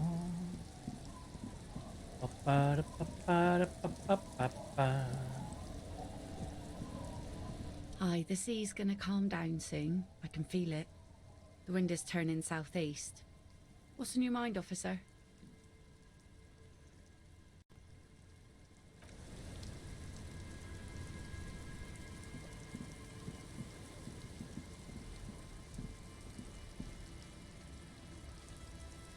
It's getting late, and it's raining.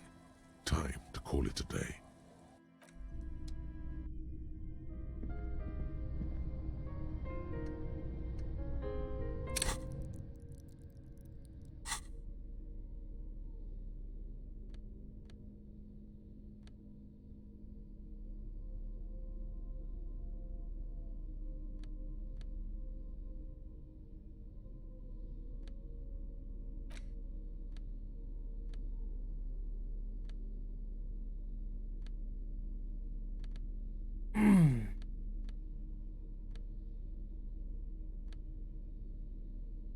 An intricate web of blue lines stretches across the torso of the hang. It still kind of looks like a map of the stars in the night sky, but something's not right.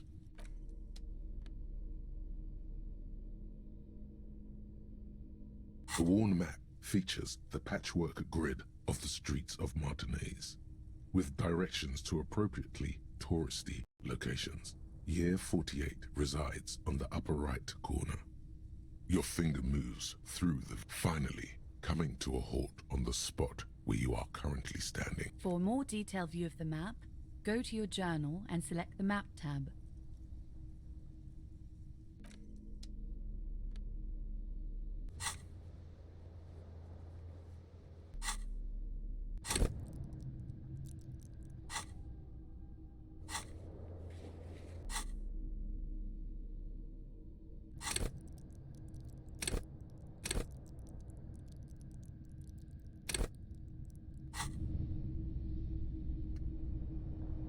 Well, I think that's it, really. Not a whole lot else to do. The bed is comforting, if a bit run down. Still, you've earned a rest. Time to listen to the voices in my head again. Across the room, the heat system hums its soft lullaby. The mattress feels soft and sheets warm. It only takes you moments for the world to fall away. Thoughts, baby. A million little lights in the dark. You're one fine instrument, brother. All those faces and all those names. All that laughter and screaming and scheming around. Every corner and every street. Recorded in you forever on Faraday.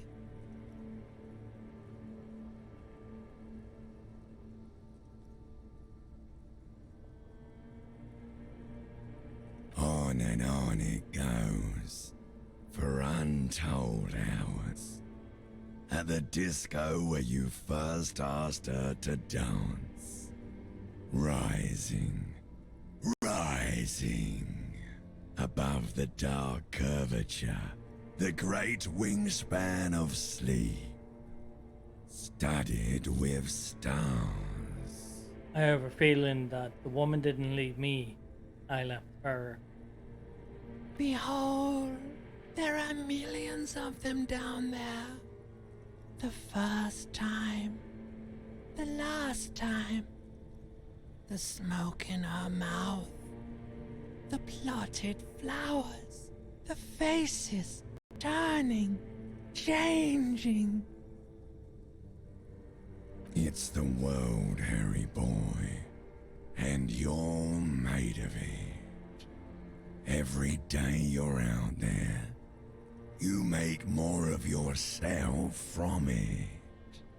I'm afraid you can't be unmade now.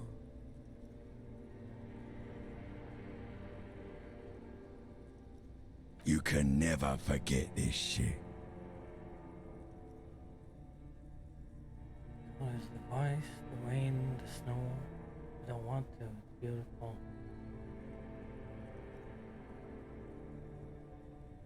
Beautiful.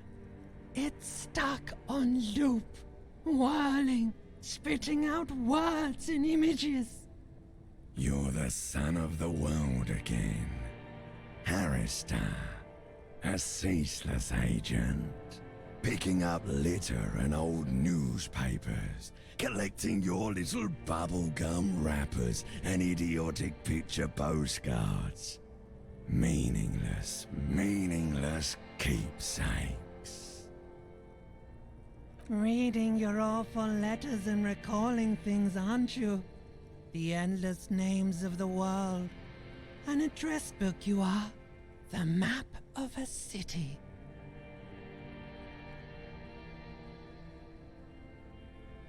What if I want to be the agent of nothing? It's too late. You're not made of nothing anymore. You're something now, Harry. I tried to drown you in the black water, but you re-emerged, kicking and screaming, running. And for what? Solving your little crossword puzzles. Doing your tasks. Crossing names off lists. Trying to become some sort of world detector. It won't make it okay. It won't put smoke back in her mouth.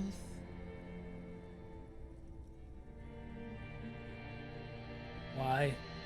'Cause only love can break your heart. I did, didn't I? I broke her heart. I did it. Beep, beep, beep. The alarm is ringing, Harry. The disco circus goes on and on. You barely slept 3 hours last night. Do it for the wind.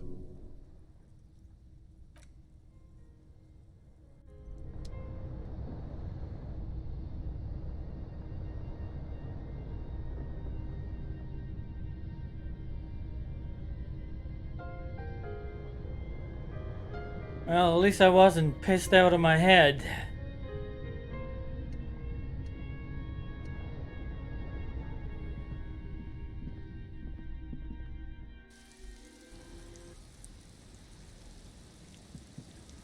Akimbo!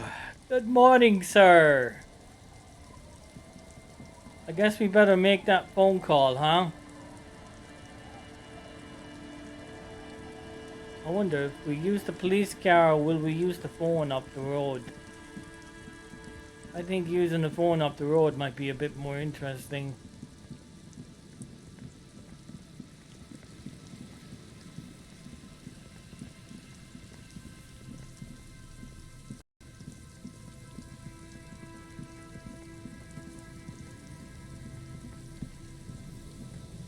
You pick up the handset.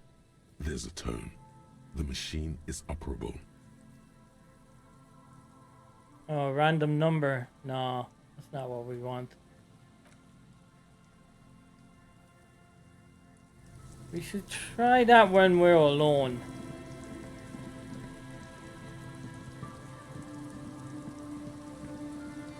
Alright, we'll phone in. Oh, so they wouldn't be opened yet. It's only 7:30 in the morning. God damn it, why am I up so early?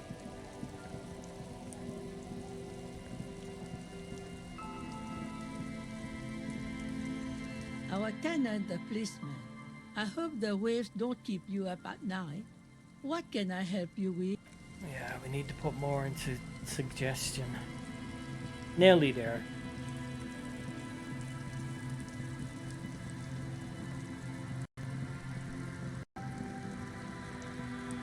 I don't know where we're going, Kim.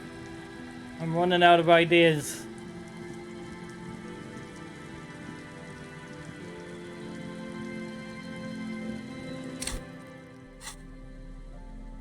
Put on my raincoat.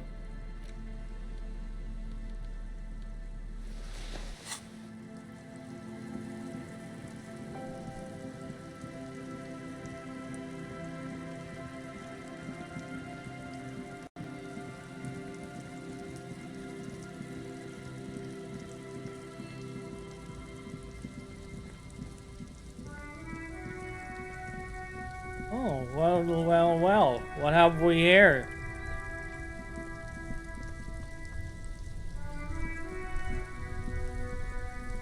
That's one brutal motor carriage. If I were a real skull now, I'd jack it, paint it in palm tree livery, then bottom light it, neon style. A snazzy shit-ripped skullmobile like this would make a fine trophy. We could, like, hang fucking shrunken heads from the side mirrors. Cops' heads. Scary tribal shit. Yeah, tribal shit. A cop carriage like this would have proper skull value. While I appreciate the interest you take in my brutal motor carriage, I have to stop you right there. The RCM takes threats directed at its property seriously. It's just theoretical work, Copper. No basis in reality. Man, if we were certified skulls right now... I can tell you who we're not, cop. We're not snitches or skulls. Which is not to say that the skulls are bitches and... On the contrary. The part of this presentation you want to take home with you, cop man, is we're not part of the skulls yet.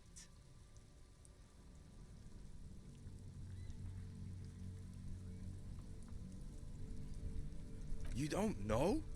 What kind of cop are you?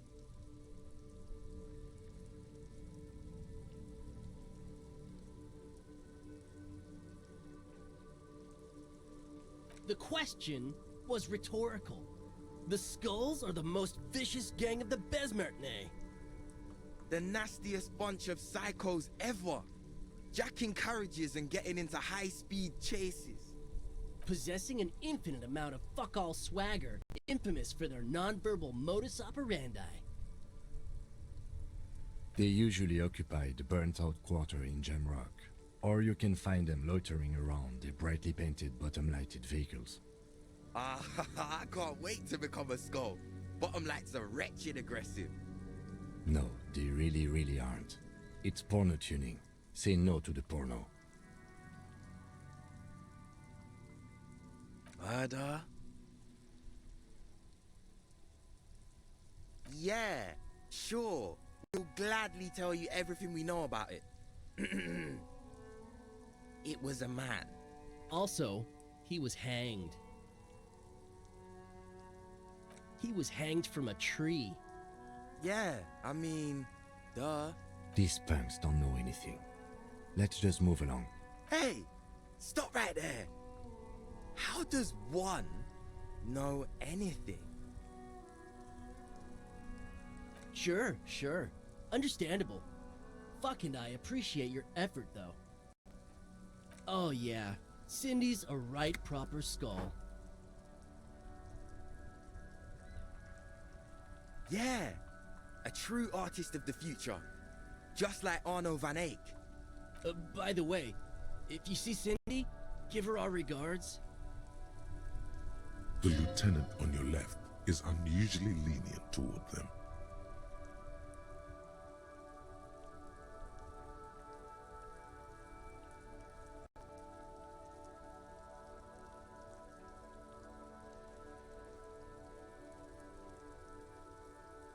Oh man, yeah. We're not fucking kids, man. Be wary of the abyss. It's a threat. An impotent threat of violence.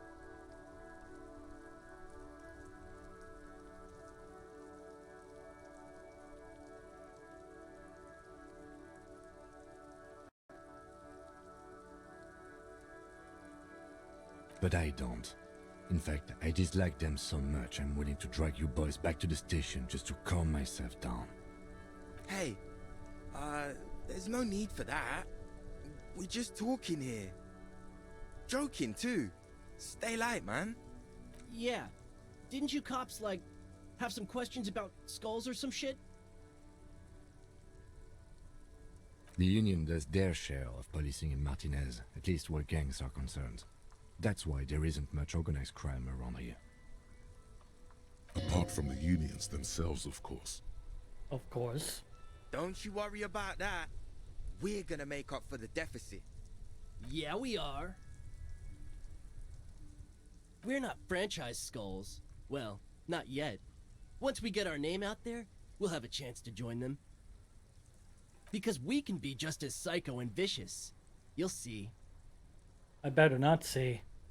But in a non-threatening and definitely legal way. Yeah. We'll fuck the system from the inside later. Just be cool now. The damage will be tenfold. Right on, fuck. So what's happening now? Mm-hmm. What about them?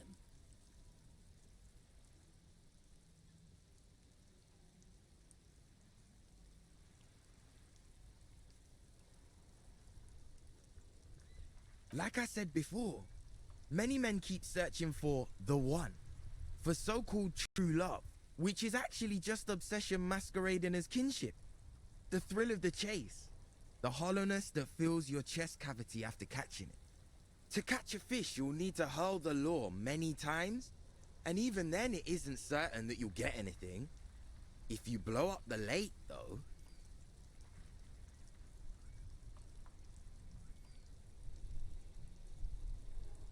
you get more fish in a shorter time. And, for time is of the essence and fleeting ever so quickly, one must think of a way to fuck the whole world and not get caught up in fucking someone. Because when one fucks everything, he fucks nothing. And that, to me, feels glorious. Sticking your dick into the void. We've all been there. Well, first off, it's a statement and not necessarily something that characterizes me as a person, even though the statement has character. And I do like piss. The word piss epitomizes the struggle taking place in the world. Things being defined as they seem, not as they are. And I guess it's also about communal spirit, the future, and truly appreciating our differences. Also, you've got to admit, it catches the eye. And since the Grand Piper is slowly but steadily moving towards basing the economy on it, attention, it is imperative that the medium itself convey the message. What I mean by this is, we are all pissed, and that the world is inherently meaningless. Is it a coincidence that here we have 2 badass jackets and 2 badass cops? Yes?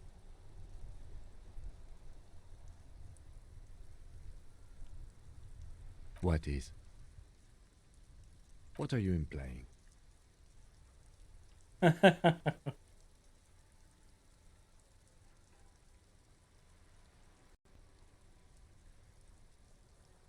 I'm not sure I understand you, detective.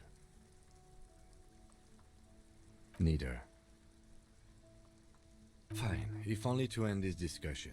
Theoretically, if I were a juvenile delinquent, if I were to already be down that path, I think peace is the stronger of the two statements. Seems about right, especially considering your heroic exit attempts. So are we done here? Or you don't need us around for your secret whisper party, do you?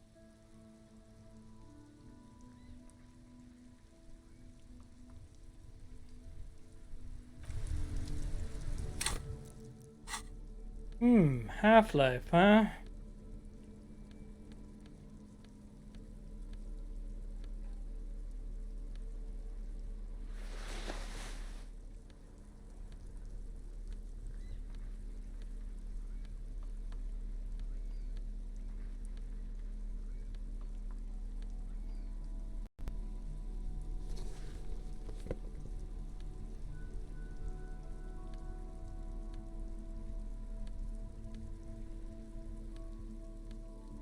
Just make sure there's no anti-Half-Life.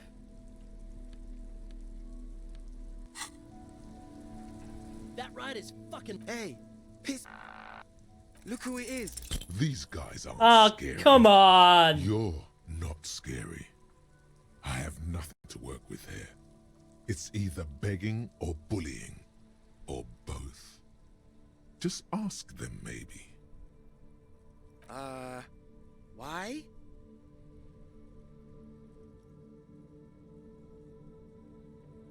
And what kind of business is that exactly? The lieutenant notices your agitation and opens his mouth to speak, then decides against it and Okay, we get it. You look like total shit. We look flashy as hell. What about it?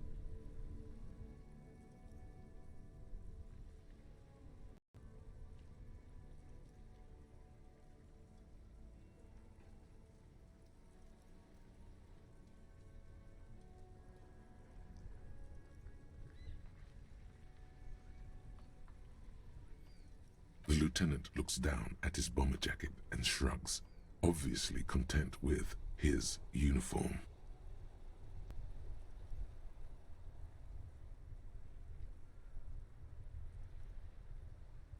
Fine. Fuck it.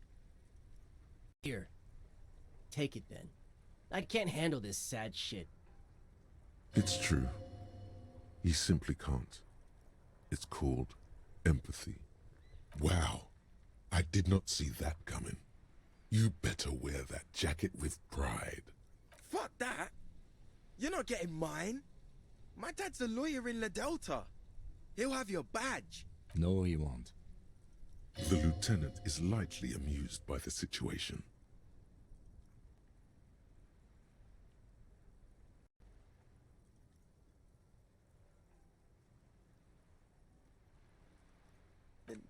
No. He's like a volunteer lawyer. A total bitch. Cites law and does dishes. You know what, cop? Fuck you. That's not what this is about. You're not getting my jacket. Fuck him. We don't need his rich dad jacket anyway. I'm not wearing that jacket.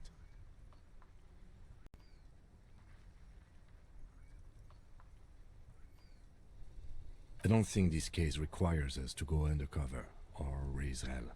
In fact, I don't think the jacket will be useful at all.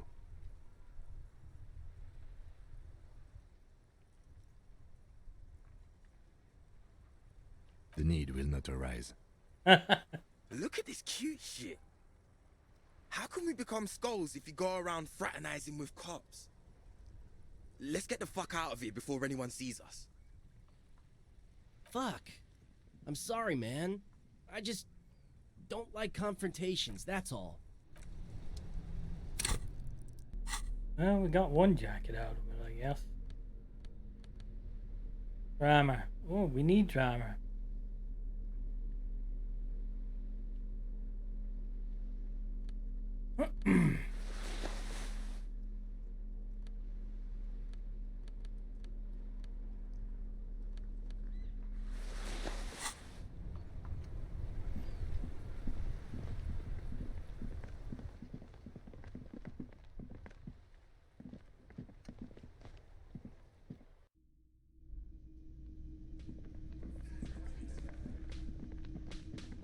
I don't know what we're gonna do.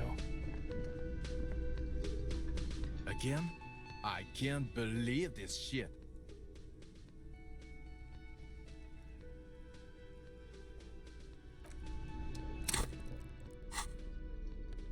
We might have enough to get it going.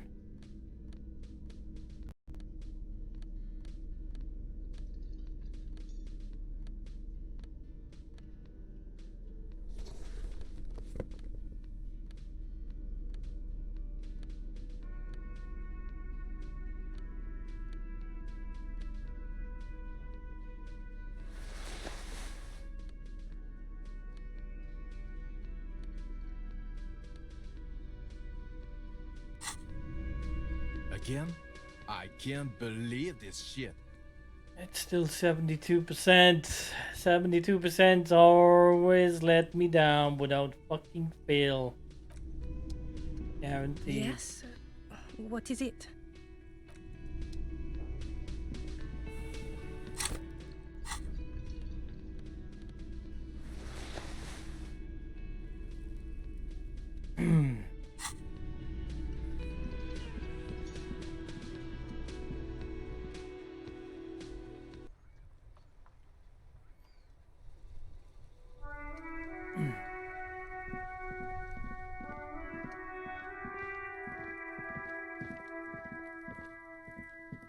The tracks are as they have ever been.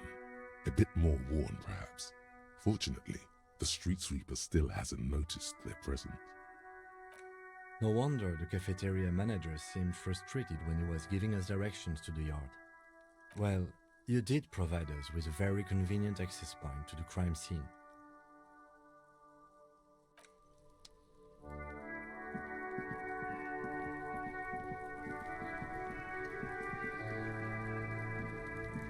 What do you see?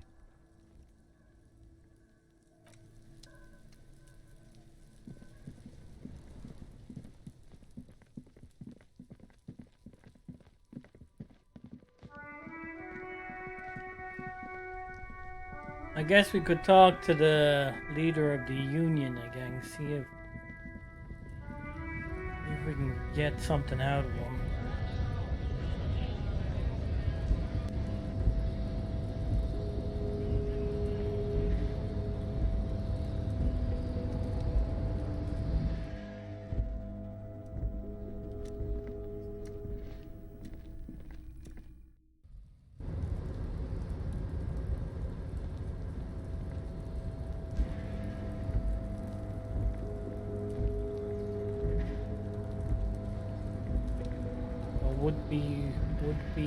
Would we be too early?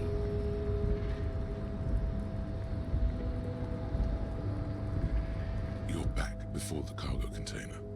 Its draw has not lessened since you were...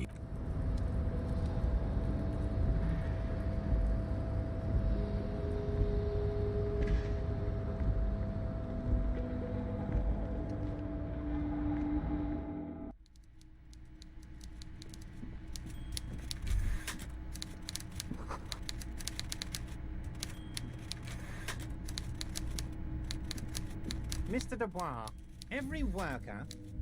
To hell with it. Every worker is white. Now, what can I do for you today?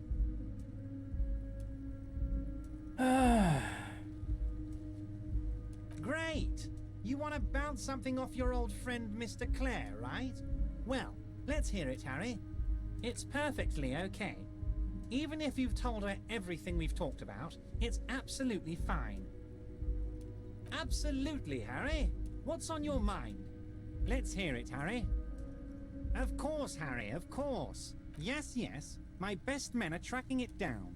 Some kids saw some other kids running... What's that, Harry? You're getting a little pale. Is it the words paranoid schizophrenic and lost gun in one sentence? Don't worry, it's just a lead. It'll probably... Great!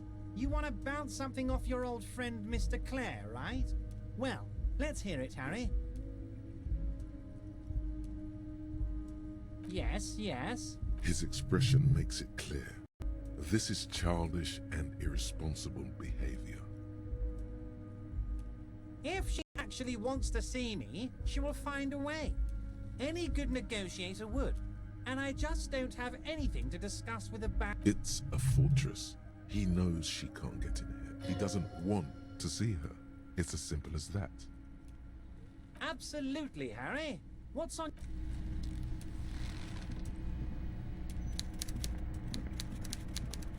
Not gonna get anywhere until we get them people to sign the fucking thing, Harry. We're not gonna get our gun back or anything.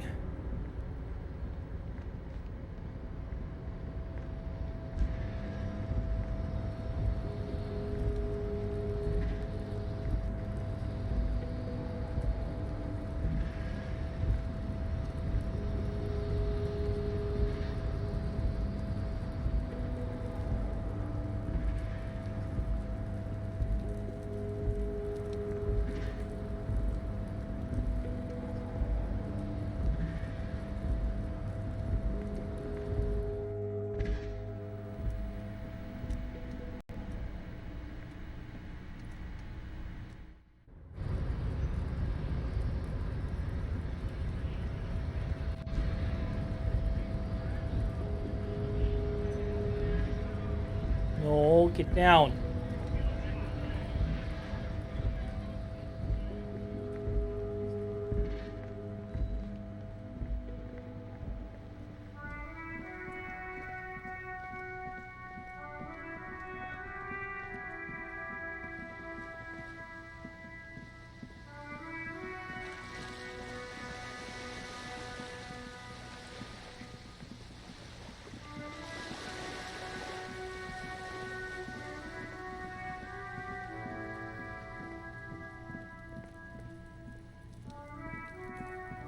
We talk to that skinny guy again.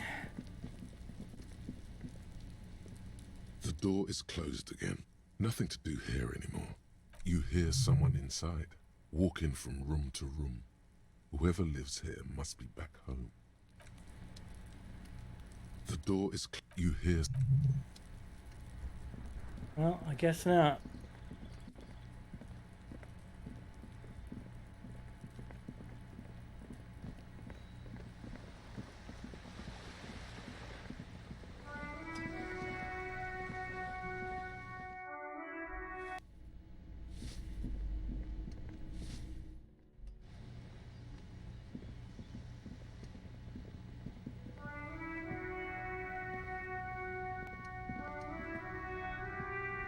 Hello again, officers. Have you come to admire my mural? I don't believe it. I've never known those boys to have manners.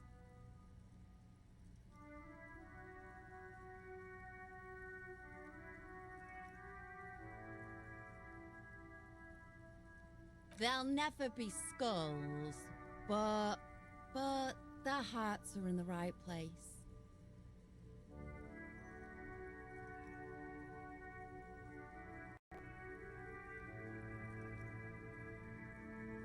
Fat chance. But you can still do your part to revitalize the neighborhood. She throws you a conspiratorial glance, then presses her finger to her lips and squints up at the sky, as though straining to hear something. in the distance. Have you noticed the quiet? Every so often, you might hear a gunshot pierce the air somewhere in Jamrock. But in matinees, no gunshots, no sirens. The people are languishing in boredom and complacency. This place is a sepulchre. We'll paint it red. We bring the raucous. You bring the sirens.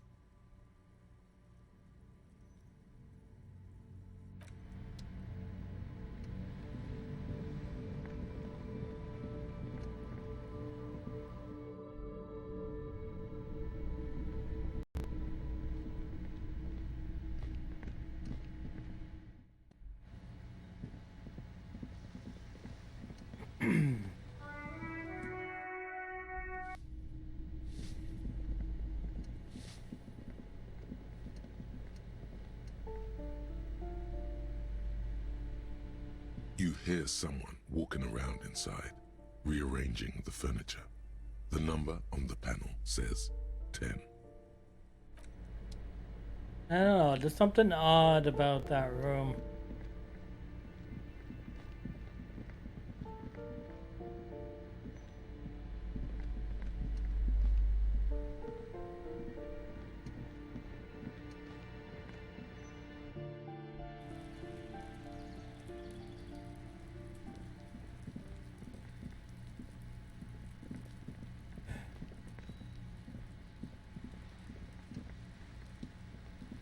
Just an ordinary wall.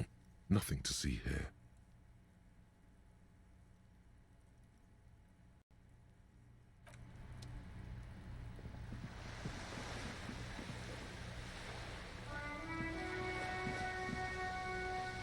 Hey buddy, I don't know what to fucking do.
The note is written with a blue pencil on a... Someone has scribbled. You'll find the filament memory with the offsite copy in the frozen ice cream maker. Please take it home, ASAP.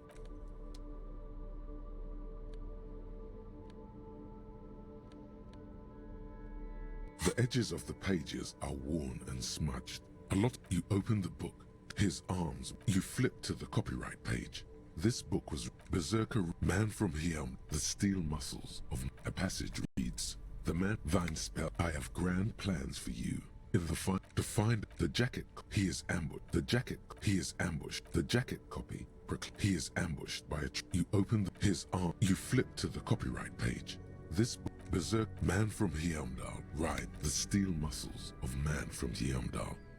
A passage reads, thine spell, I have grand plans for you. The edges of the pages. Now let's get put Inside, through you see to a set of this. steering levers, a radio microphone, a pull-out toolbox. This is Precinct 57. How may I assist you? Hold on, officer.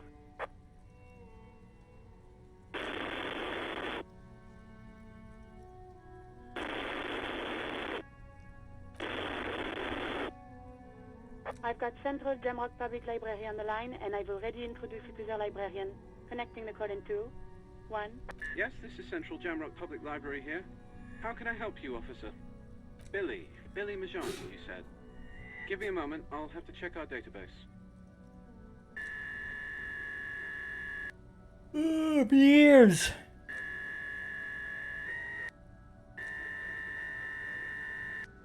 On Moreau Drive in central Jamrock, in a darkened hall lit by orange desk lamps far away from the noise outside, a middle-aged man taps commands into an old radio computer. A printout falls on the desk.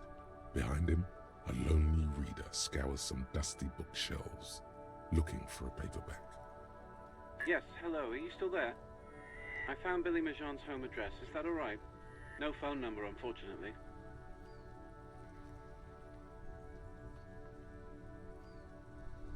Here we go, sir. Rue de Saint-Ghislain, 33B, apartment number 20. It's in Martinez, I believe. Cape Side Apartments, it says. That's all. That's where the smoker on the balcony lives, isn't it?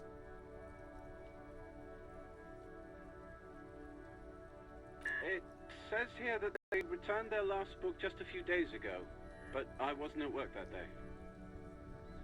Marie? Marie? Do you remember a reader named Billy Majon? They returned a Tybalt book the other day. Maurice, what? A woman yells. Then, yes, okay, if it was the police, she starts explaining something. Yes, it was my colleague Marie. She said that it was Billy's husband who returned the book.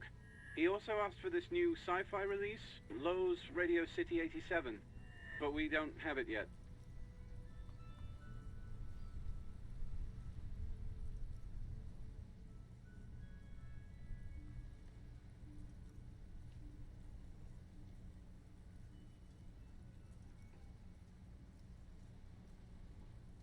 Marie knows Billy. She's been working here longer than me. Sometimes her husband returns some books for her.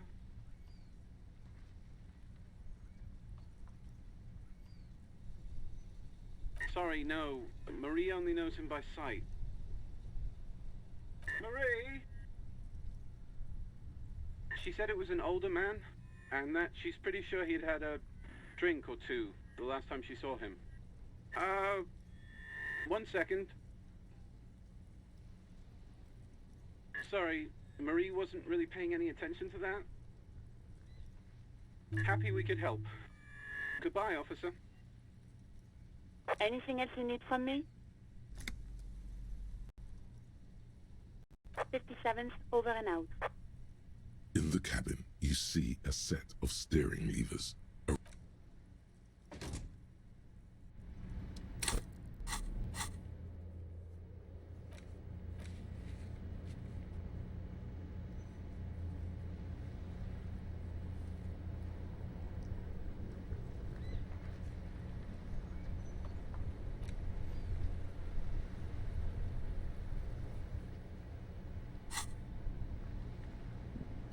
Well, time to be the bearer of bad news, I guess.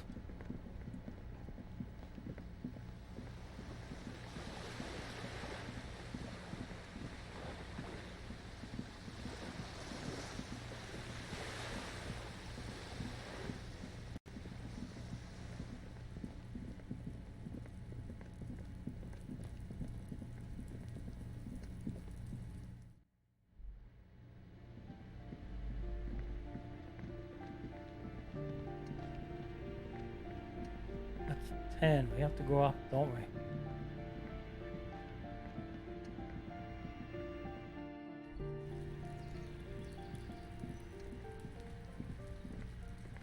A weathered brown door.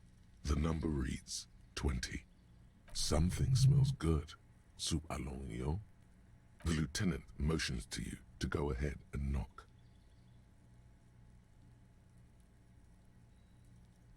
You're right. Let's talk this through.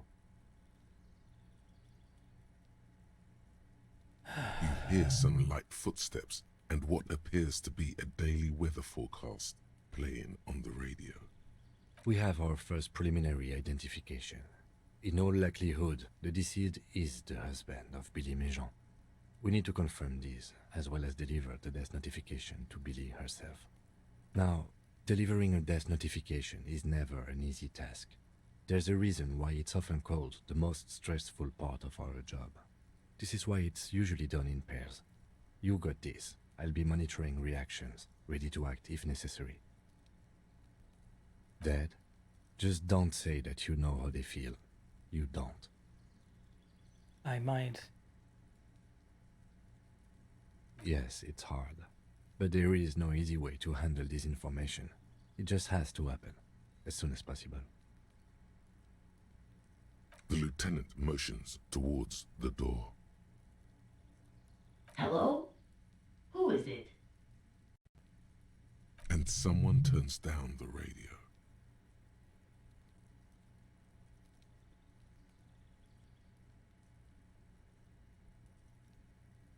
He gives you a short, encouraging nod. The police. A moment, please give us a moment. Tidying up, nervously. Come in, the door is open.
It's you from the bookstand.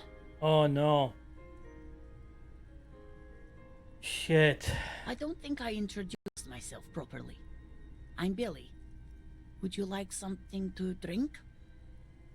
Tea? Lemonade? We're out of coffee. The lieutenant has taken off his foggy glasses and is busy cleaning them in his handkerchief for now. You're on your own here. Is this about Victor, my husband? Is he in some kind of trouble again? I can come pick him up in the station if that's what. No, this is something much worse. Is he in a hospital? How bad is it? It's like ripping off a bandage. The least painful way is to do it straight away, without stalling.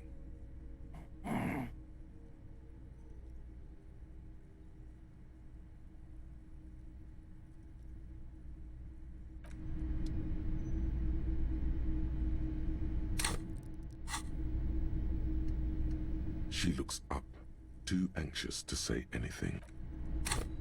I don't think we have any empathy clothes.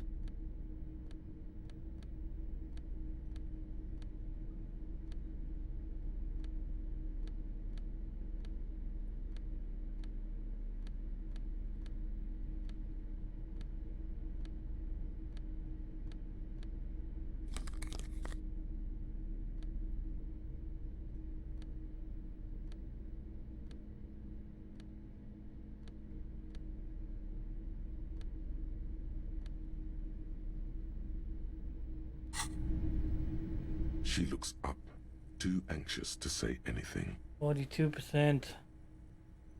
Oh, bollocks. It's me, Victor, and the kids here. We have 2 daughters, Jenny and Jolie. Jolie is 16 and Jenny is turning 18 next month. The girls are staying at their friend's place tonight. And Victor is out. She swallows visibly. He has a problem with drinking. and so he disappears every now and then. He's probably in the parks drinking with his friends. I sent him to the library a few days ago, but I guess something came up. She folds her hands across her chest. Here it comes.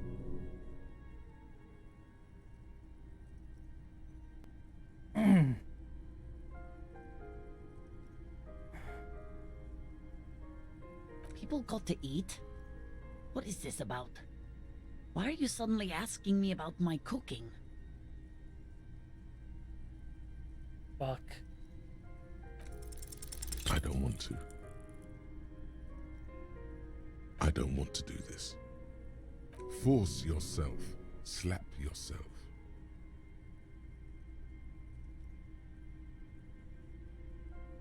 Say what?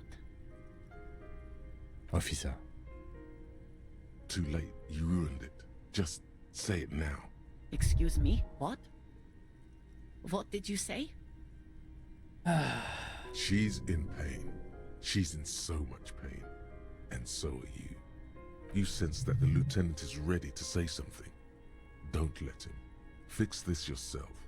You did this. The lieutenant closes his mouth, but he doesn't look pleased. Just tell me what happened to Victor.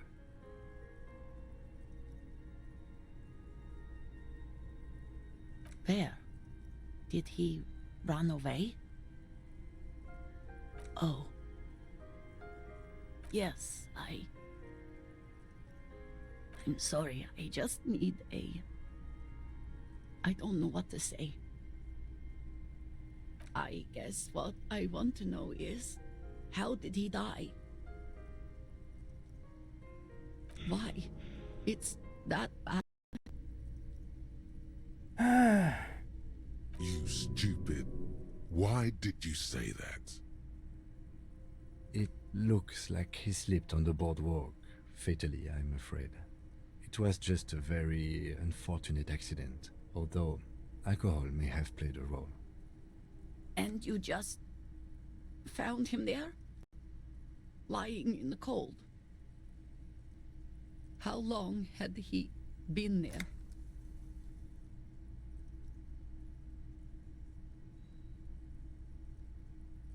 She doesn't reply.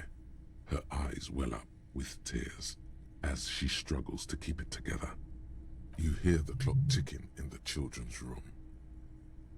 God damn, we made the balls of that, didn't we? Is there anyone we could call for you? A friend, a family member, someone who could be here for you? No. I just need to tell my girls. It burns like acid. God, should I call them? Should I tell them to come home? All right, I'll call them. She can't take much more. Her stomach is churning. Soon she will have to go to the bathroom and scream. Just tell me, what do I need to do next? Where is he? Can I see him? And who should I contact? He was taken to the city morgue. The local coroner will be contacting you shortly to arrange the funeral. Here's his number, in case you want to contact him earlier. Is there anything else that the RCM could do for you? No, I'll call you if something comes up. I'm still a bit...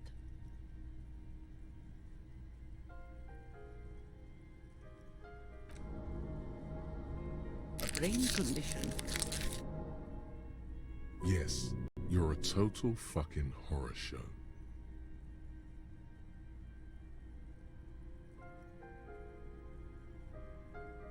Yes, that's what happened to Victor too. Apologies. My partner did not mean to make light of the situation.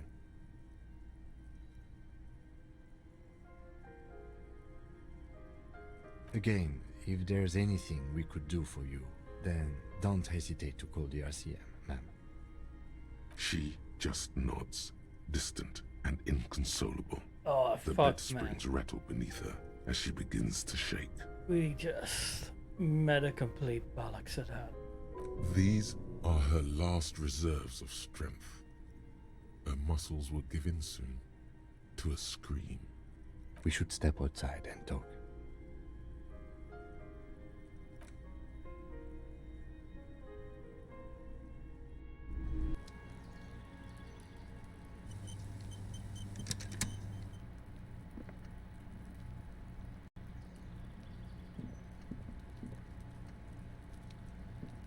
So, the death notification.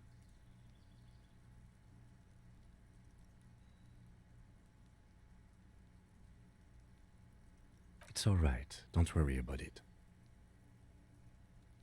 I'll call the station when we're finished with the day, and let them know the name of the deceased. There's not much we can do for them anymore, I'm afraid. That's it. We should get back to our case. There's nothing more we can do here. And, officer, I've seen worse. This wasn't the worst I've seen, okay? Now let's go. I really have, he thinks. She was strong. She made it easy for us.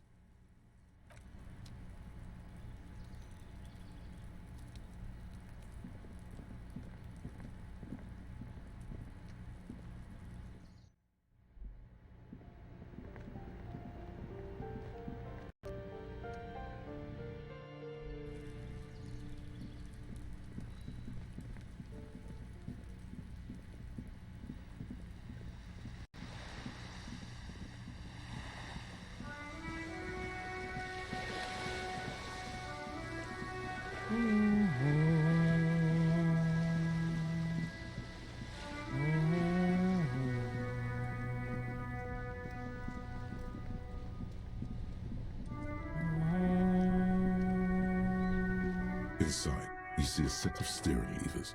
This is Precinct 57. How may I assist you? Just a moment, officer.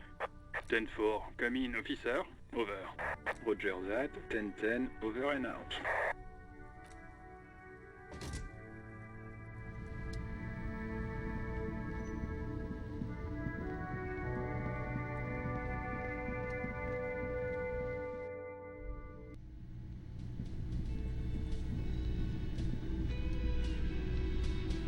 Again? I can't believe this shit.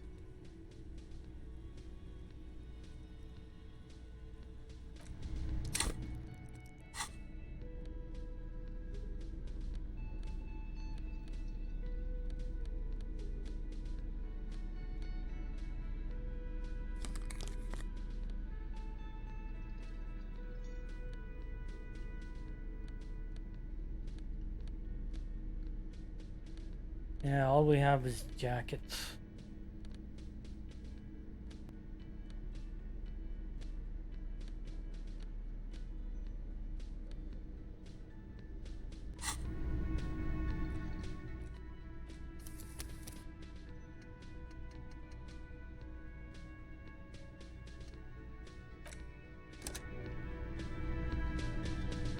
Again? Fuck it, we'll try it. I can't believe this shit. There's something that Yeah. binds you to him. Some kind of an outfit, maybe. A uniform. Exactamundo.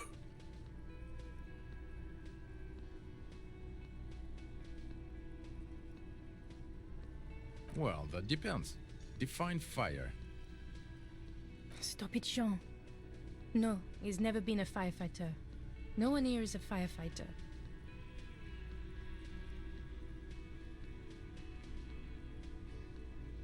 Well, we fucked that up. I'm not getting involved. It's not my style, he thinks, glancing at... Again? I can't believe this shit. Ah, bananas!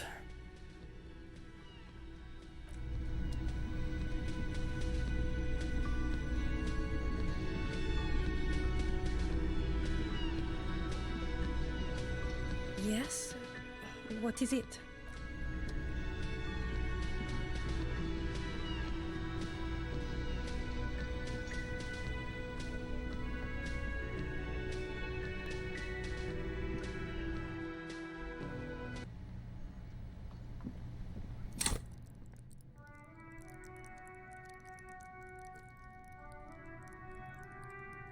And I am nowhere leveling up.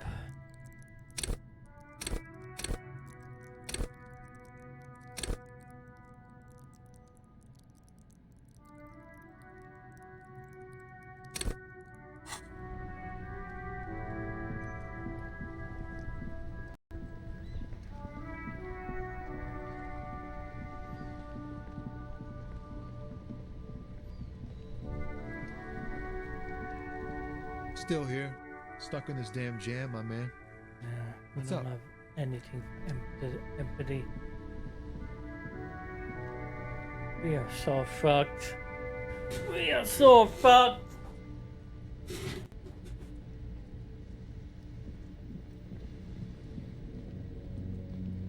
Oh man. Dude.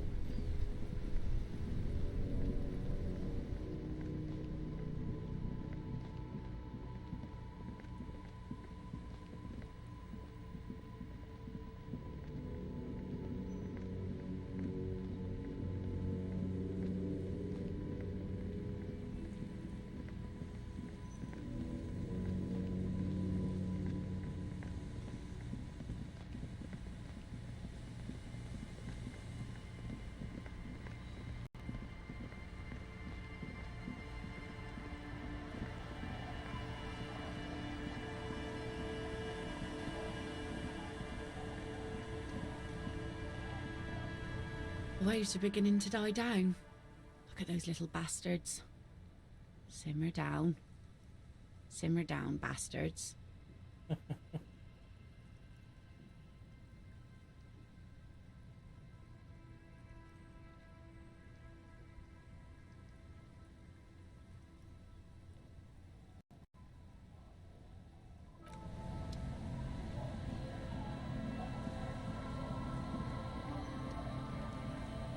Our tenant, the policeman. I hope the waves don't keep you up at night. What can I help you with?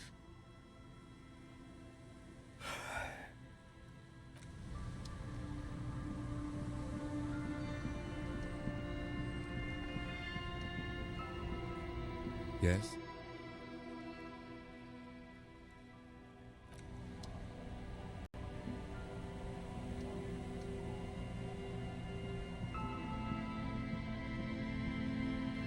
The legend! He's back! Tequila Sunset.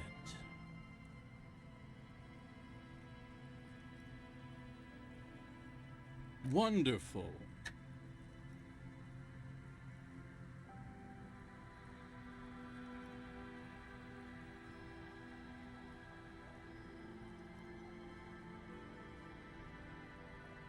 Not much, but it will do. Hey, Spiral Boy, you gonna share that?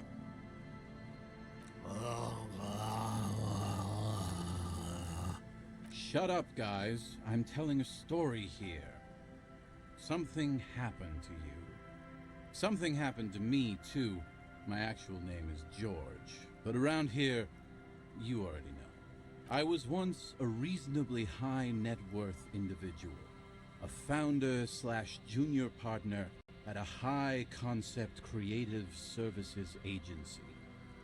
I used the profits from my agency to finance what I called a cultural incubator.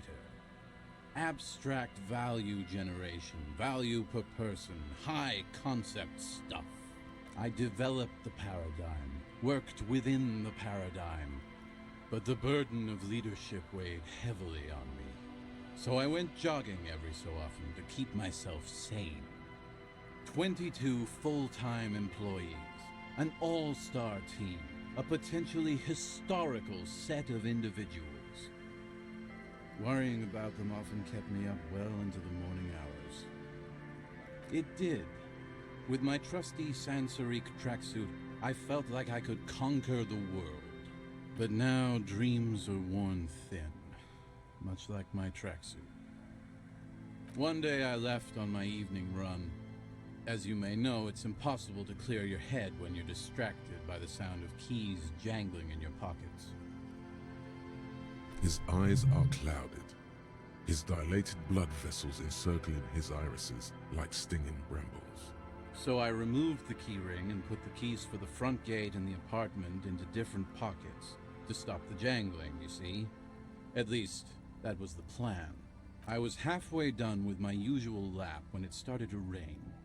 The reality situation became very wet, very quickly.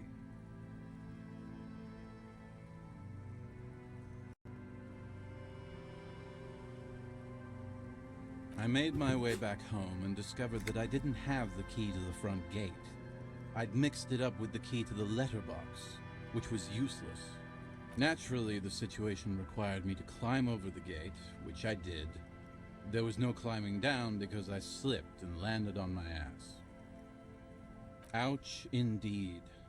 Reality was looking rather grim just then. Me lying on my ass in a mud pit in the middle of a heavy shower. But when life knocked me down, I always got up. So I made my way across the yard. Standing in front of my apartment door, fumbling with my pockets, I realized that I'd also forgotten my apartment key. I wish I were, Tequila. I wish I were.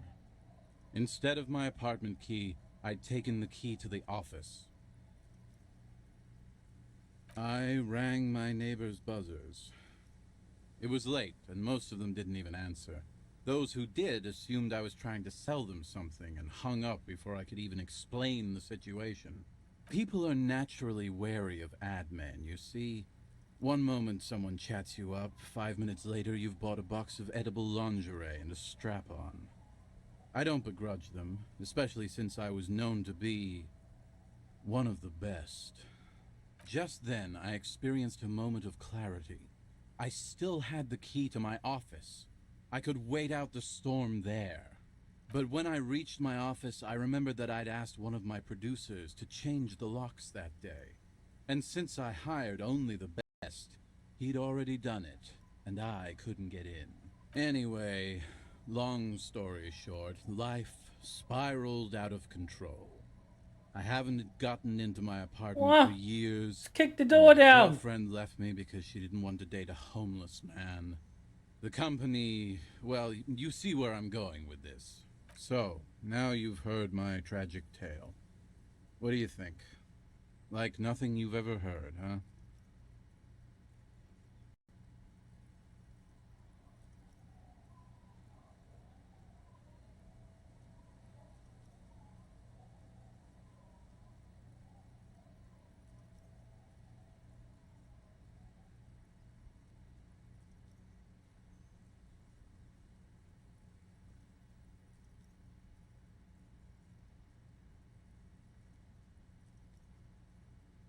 Tequila, I've thought about this series of events for a long time.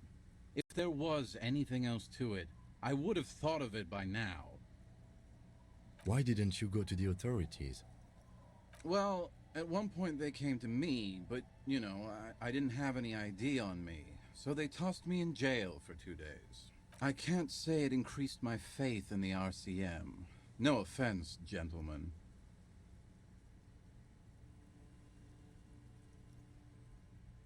The hobo lifestyle definitely has some perks. Not having to pay rent, first and foremost. Not being responsible for 20 other people is nice, too. But that charm wears off pretty quickly. Before you know it, you're wearing a shit-stained tracksuit and spending your days picking tear.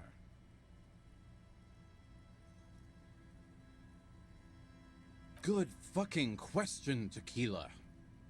If I knew the answer, you think I'd be hanging out on a beach in this formerly premium but now extremely dirty two-piece lycra tracksuit? I used to own my reality situation. My business buddies and I had our own creative services agency. I had a nice apartment, an even nicer piece of ass. But somehow it all got away from me. All you had to do was kick the door in. Now I can't hang on to anything. Just last week I stole this nice new jacket, but then I lost it too. The only things I haven't lost are these two drunks. A lost jacket? Sounds like a mystery you could look into.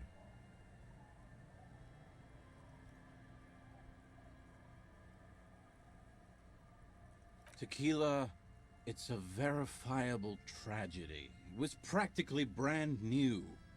Sure, it didn't really go with my Lycra threads, but it did itch a lot less. Say, you're a detective, right? Maybe you can help old Doom Spiral out. Solve the case of the missing jacket. What do you say, Tequila?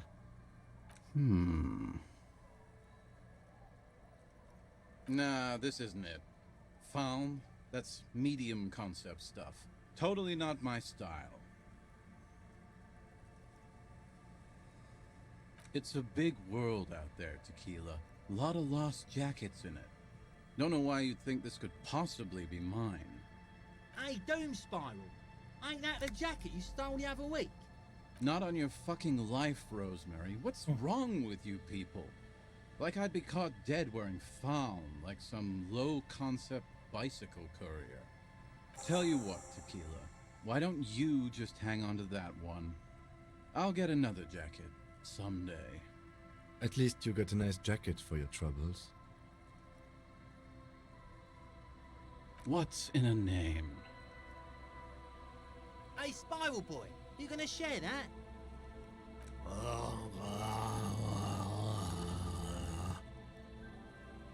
Shut up, guys. I'm telling a story here.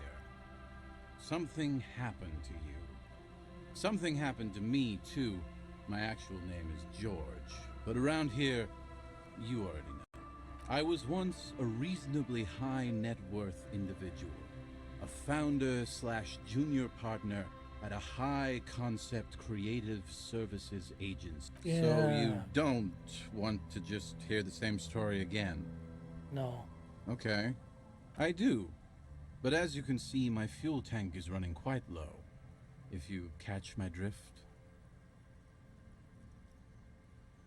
Cottonmouth is keeping my tongue imprisoned.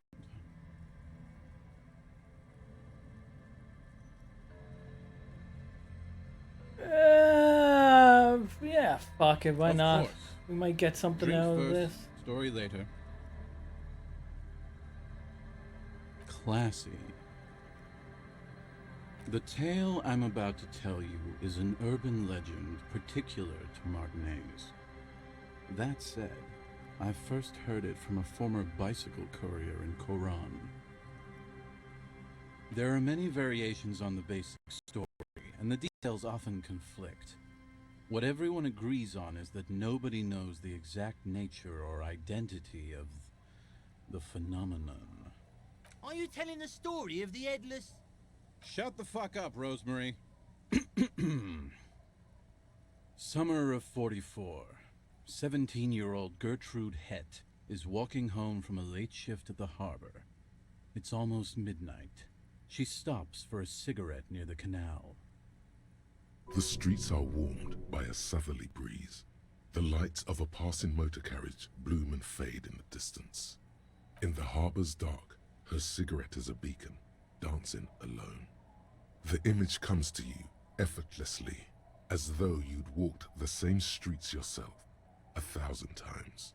Our heroine finds herself enjoying the peace and quiet the canal provides. What she doesn't know is that her peace is about to be shattered. From behind her comes the clattering of hooves. Startled, she turns around, and what does she see? A headless man, wearing a fawn tracksuit, riding a horse. That's right, it's the Headless Fawn Rider, rumored to be searching for his legendary fawn cap that went missing when he lost his head. I thought that he rode a headless pig. Well, there are many versions of this story, the most peculiar of which has the Headless Fawn Rider riding on the back of another headless man. If I hadn't lost my keys that one time, I'd agree with you. But life is a cruel mistress. Gertrude Het may have been the first to witness the Headless Fawn Rider, but she wasn't the last. Oh no. Tell him about the two feminists by the locks. Fuck, Rosemary, they were dating. No one said they were feminists. Everyone always misremembering this stuff. This wouldn't be the De Ponte Delgado case, would it? What? You know it?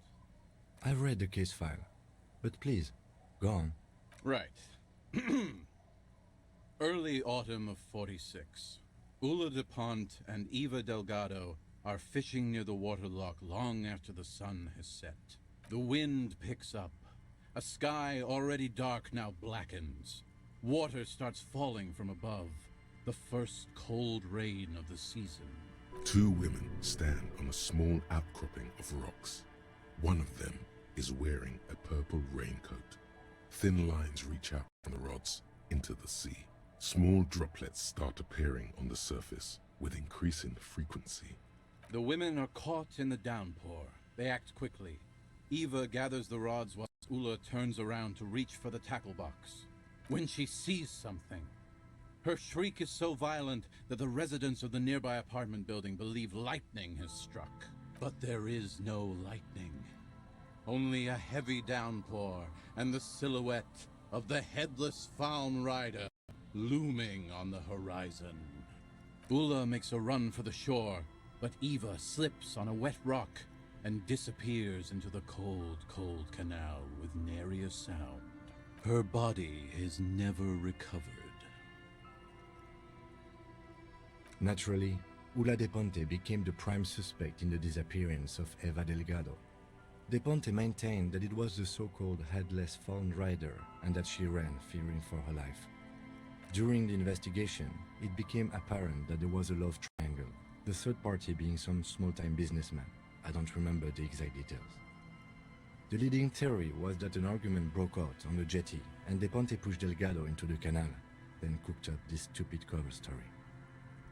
No, she committed suicide before she could be taken into custody. They found her in the bathroom with a rifle, her face slowly peeling off the ceiling. Not a pretty scene. Man, that's some grisly detail. Oh well, here's to another case closed. Anyway, that's the story of the headless Faun Rider. Pretty crazy, huh?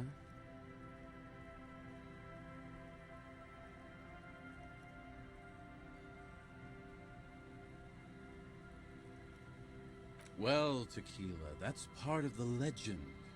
No one knows for sure. There are a couple of possibilities, though. Some say he was an undercover cop who blew his cover and got beheaded by the vicious gang he had infiltrated. Now he rides, searching for his lost found cap, plotting revenge. O headless brother, where art thou? Others claim he was a professional jockey who veered off course during a steeplechase, ended up in somebody's backyard, and got decapitated by an exceptionally taut clothesline. Even decapitation couldn't stop his commitment to the sport. Are you that committed? I could be committed. Personally, I think he was just some guy who hanged himself from a really tall tree, and the fall was so violent that his head came clean off. Coincidentally, at that exact moment, a horse happened to pass under him, and his beheaded corpse mounted it, where it remains to this day. But then, no one really knows. For some reason, this does strike you as the most plausible theory of them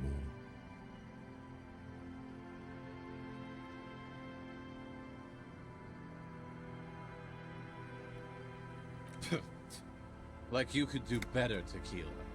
Anyway, to each his own. You want to hear any other stories?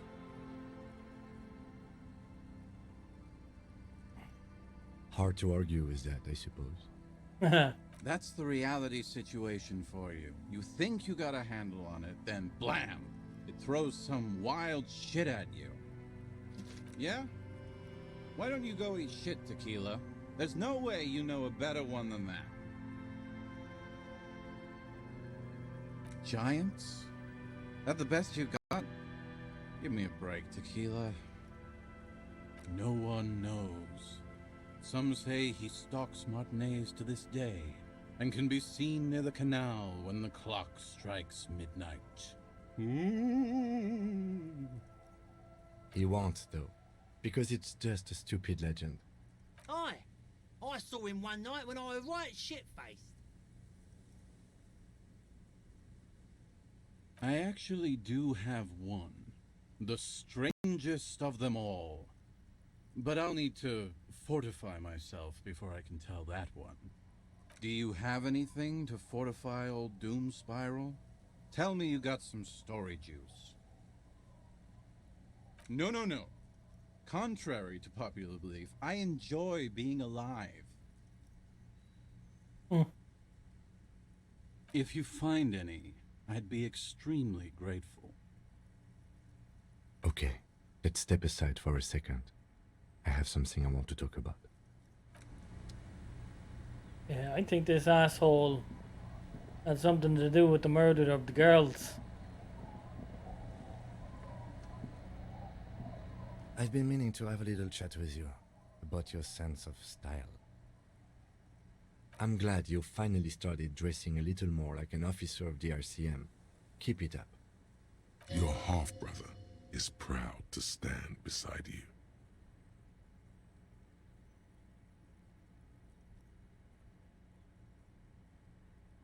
The lieutenant regards you for a moment, unsure whether you're making a joke or not, and if so, whether he should acknowledge it.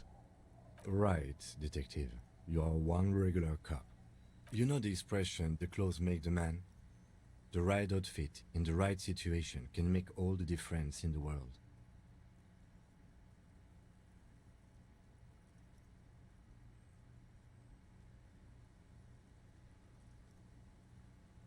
Let's not get ahead of ourselves, detective. A warm smile. Anyway, we should probably get back to the case. Let's go. Wow, so someone's been a little boring.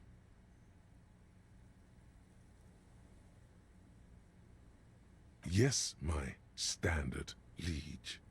Someone's seen all sorts of wild ideas pop off and thought, I'll take the boring one. The regular, please. The brown.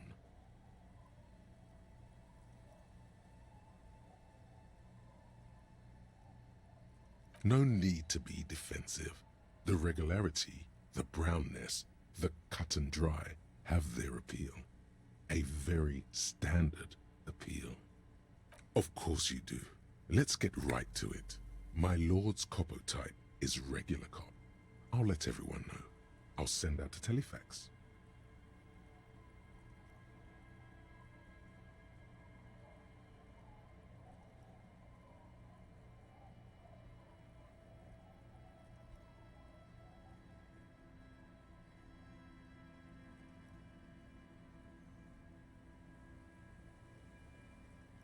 Yes, the type of cop you are, sire.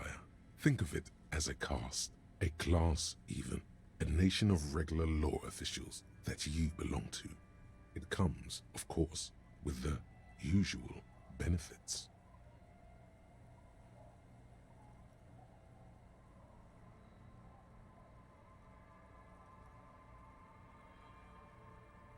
Done and done. No actual communiques will be sent, of course. That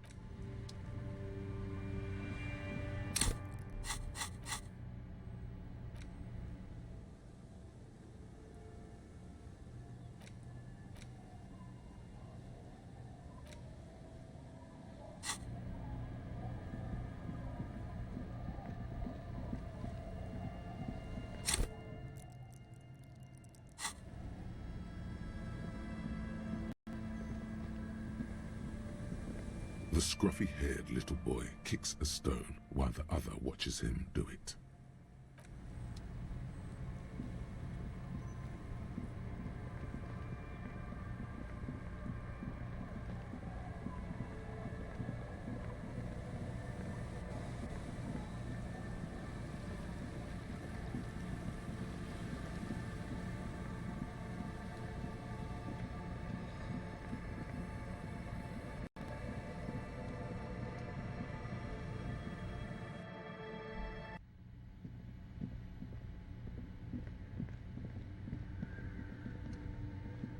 Yes, what is it?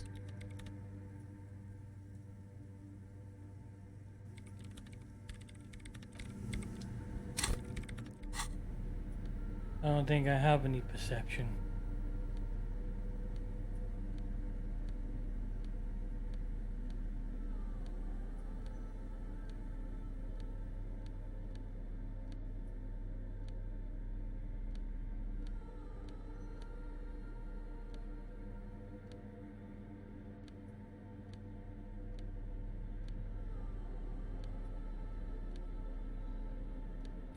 No perception.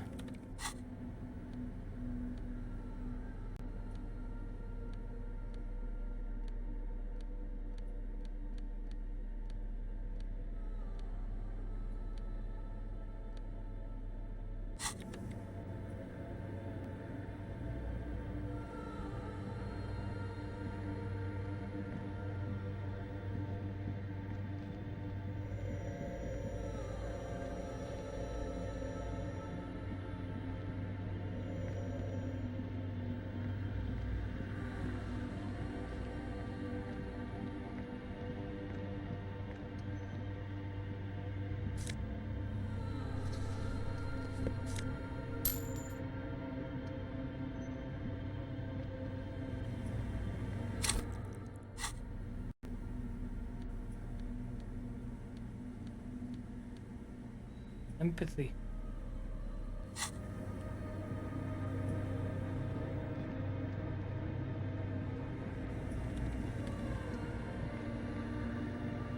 The mother of humanism stands above you, a precious and complex wax painting on a single pane of glass.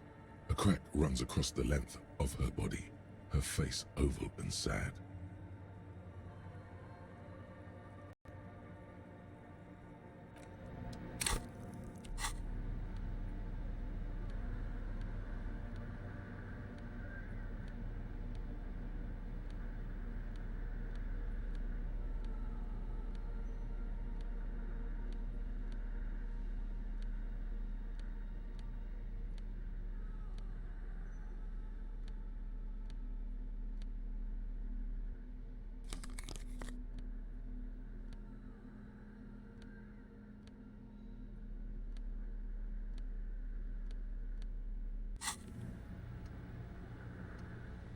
The mother of humanism stands above you, a precious and 8%. complex Still wax not painting enough, is it? on a single pane of glass. A crack runs across the length of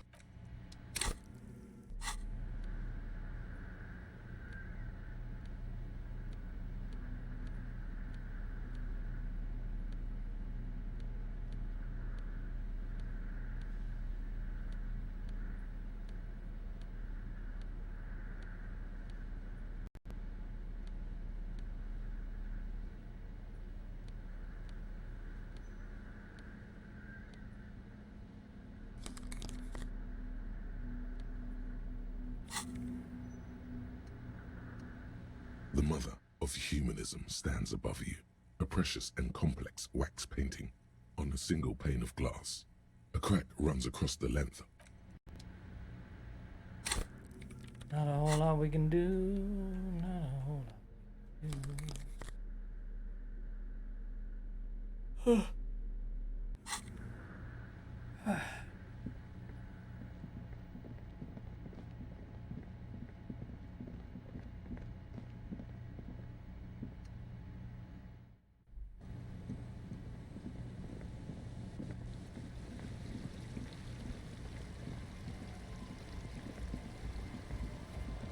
I don't think we can do anything in here with these boys either.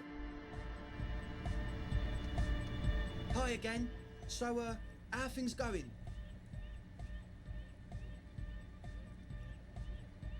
Yes. What? He nods enthusiastically. Goodbye, officer.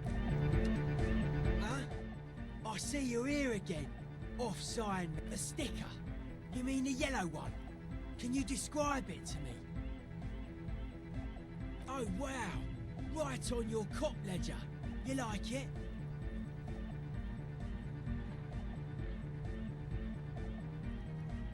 It is cool, but it's also more than that. Noid is a bit disappointed. It's just cool.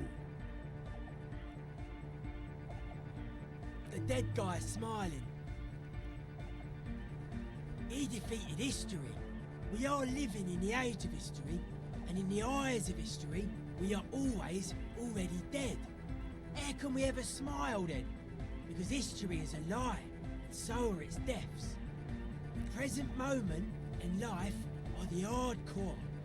The hardcore expels death. Or maybe he's not dead. Maybe he's just really ecstatic about the beats. Or drugged out of his mind, come to think of it. Or drunk, or in a clinical coma, or glad to be dead. But those versions suck. Or I guess one could write an entire treatise on the thing. But what for? Nah. Still strongly out of sync. Stage gamma disalignment. You heard me.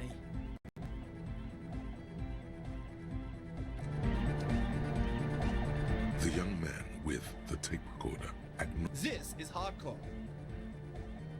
Hardcore!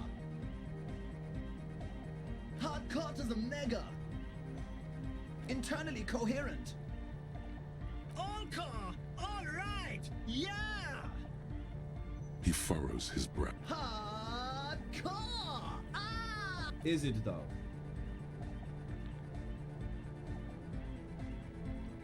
One mind.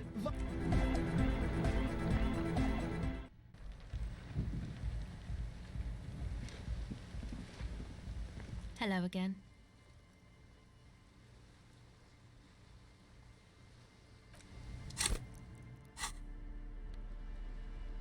We have empathy, don't we?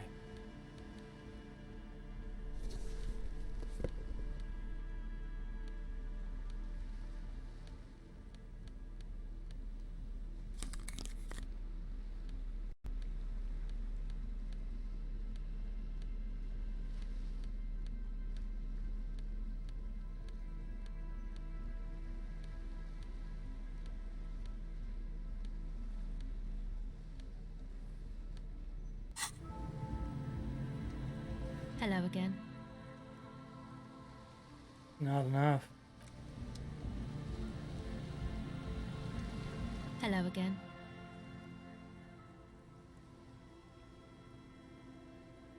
I did, and I'm sorry. For what it's worth, which isn't much. This is why I didn't go into the tent. Typical delinquency. You don't get to choose your posse, they choose you. Mine are idiots, but they're mine. I tried to talk Andre out of it. I even tried not to lie to you. Okay, but I still regret it. I should have been able to control them, and I will in the future. I promise. May I ask, what did you tell them? Thank you. I'll get them under wraps, I promise.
You pick up the handset.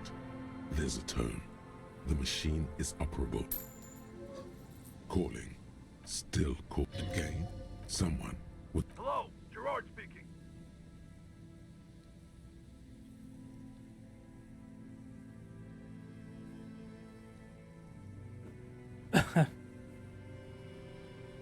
Don't worry about it, buddy. Happens to all of us. You have a nice day now. Phone hanging up. Disconnect tone.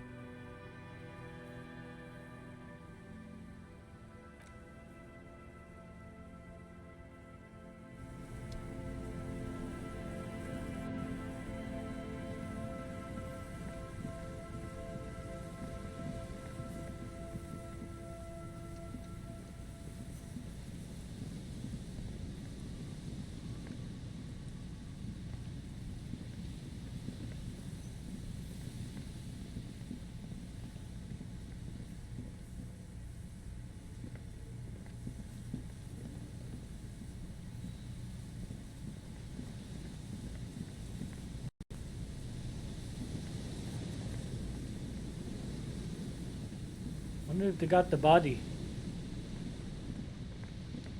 They did.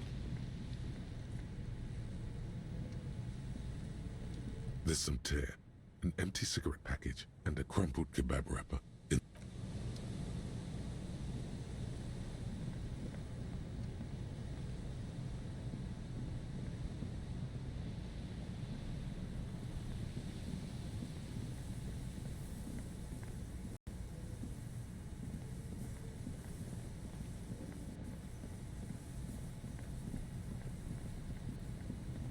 I just don't know what to do with myself.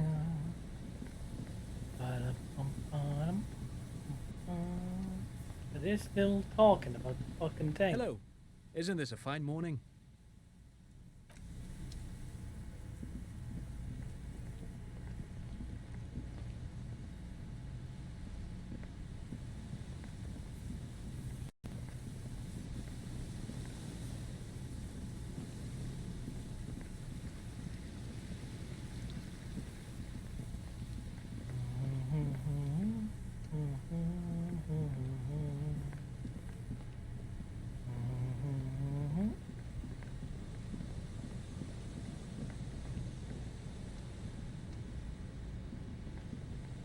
A few locusts trudge along the wall.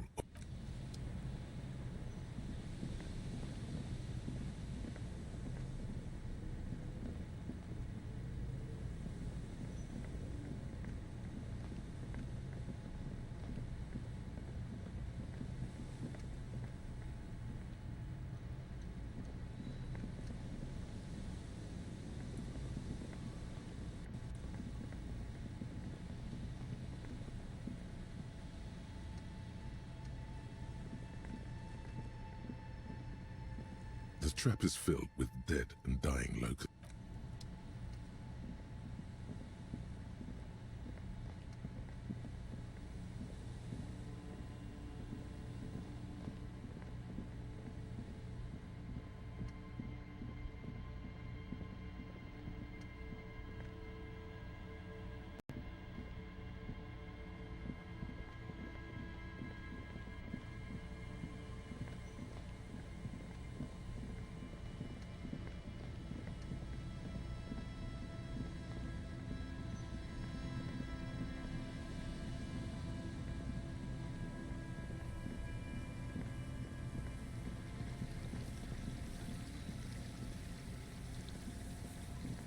I don't know what to do.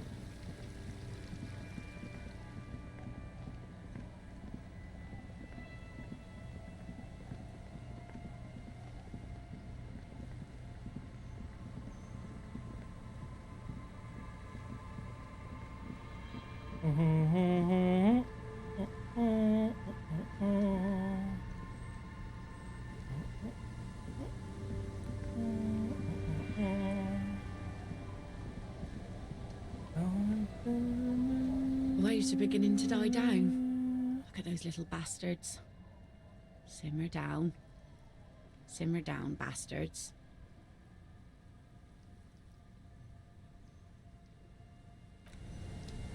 we gotta do this when Kim goes to sleep. Affirmative.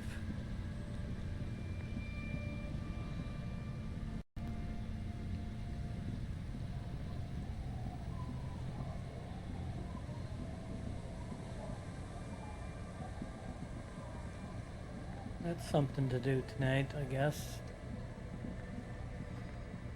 Ask the girl out. What's the worst that can happen? You don't wanna know.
The shine on these sunglasses lasts a lifetime, officer.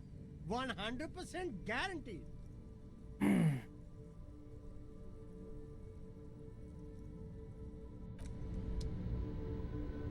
The shine on these sunglasses lasts a lifetime, officer. 100% guaranteed. Abort. These are hideous. What's more, they don't even fit your face. You can feel them pinching your nose and chafing against your brow. Damn, officer! You look like a mega secret spy. Very secret. They're perfect for concealing your bloodshot and baggy eyes.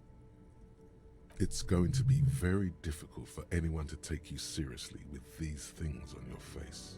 No, you are definitely not buying those.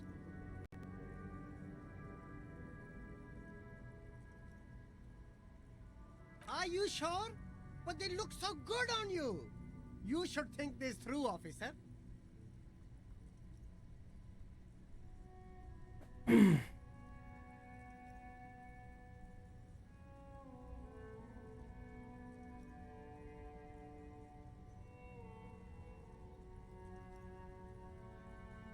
good starter pair, officer. And when you're ready to upgrade, come back and see me.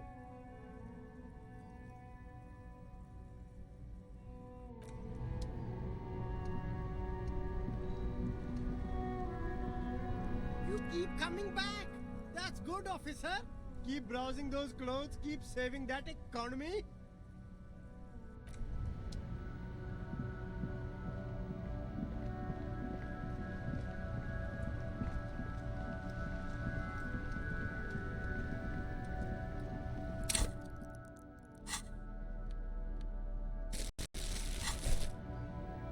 I don't know what we're gonna do next.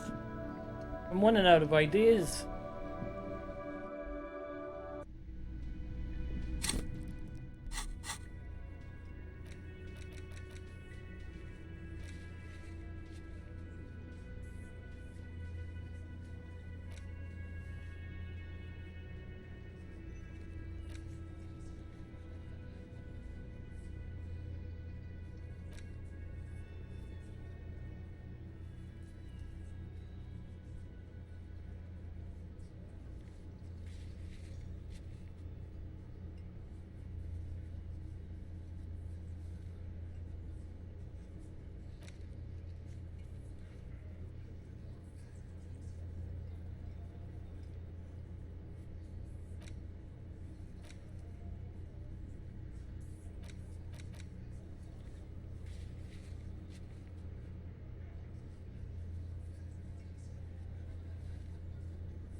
Again?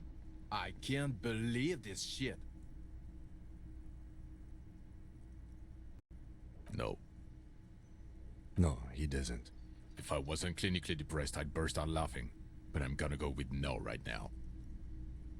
Actually, I don't want to hear you say things. Come on, Jean. Okay, say things. Hear that? He wants you to say things.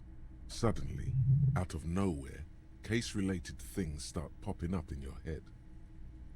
So, do you know who hanged him? Yeah, I can see that. I don't know. Why are you? You know what? It must be because he's buff. He looks like he works out, like he's got the devil on his back. Oh my god, there's more. You want something more? What is it? Okay, why not? So, do you know who hanged him? Yeah, I don't know. Oh my god, there's more. You want something more? Yes? What is it? What precinct? Am I from? Fucking deranged lunatic. Of course I'm with him. Why do you ask? The sooner you figure this hanging out, the sooner everyone can go home. I don't... Don't say anything, Judith. I'm just looking out for... No one. I'm just a man with sunglasses. And you are? Yes. A policewoman who just wants to do her job. That's all. Something about the man with sunglasses and you, the energy between you two, is making her uncomfortable. Why are you here, guys? Why? Hey, was there something you needed? Another thing. Great. I love those. What are you, a cook now? That's none of your business.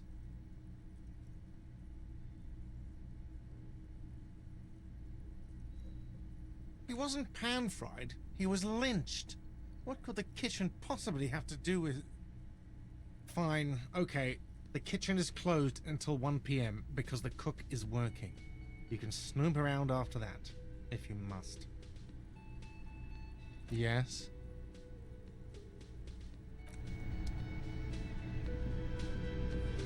I come in here all the time.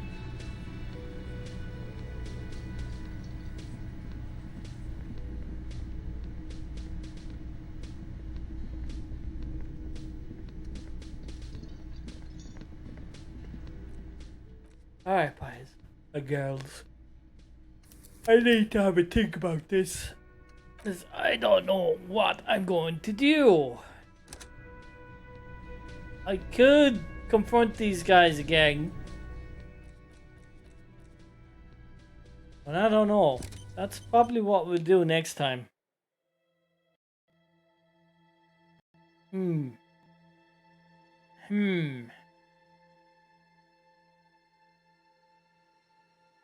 It's getting tough now. It's getting tough. But we'll get through it. I think we're getting near the end. We have to be getting near the end. Unless there's another part of the map we don't know about. I don't know. We'll see. Anyway. To be continued. Peace, adios, and have a good one.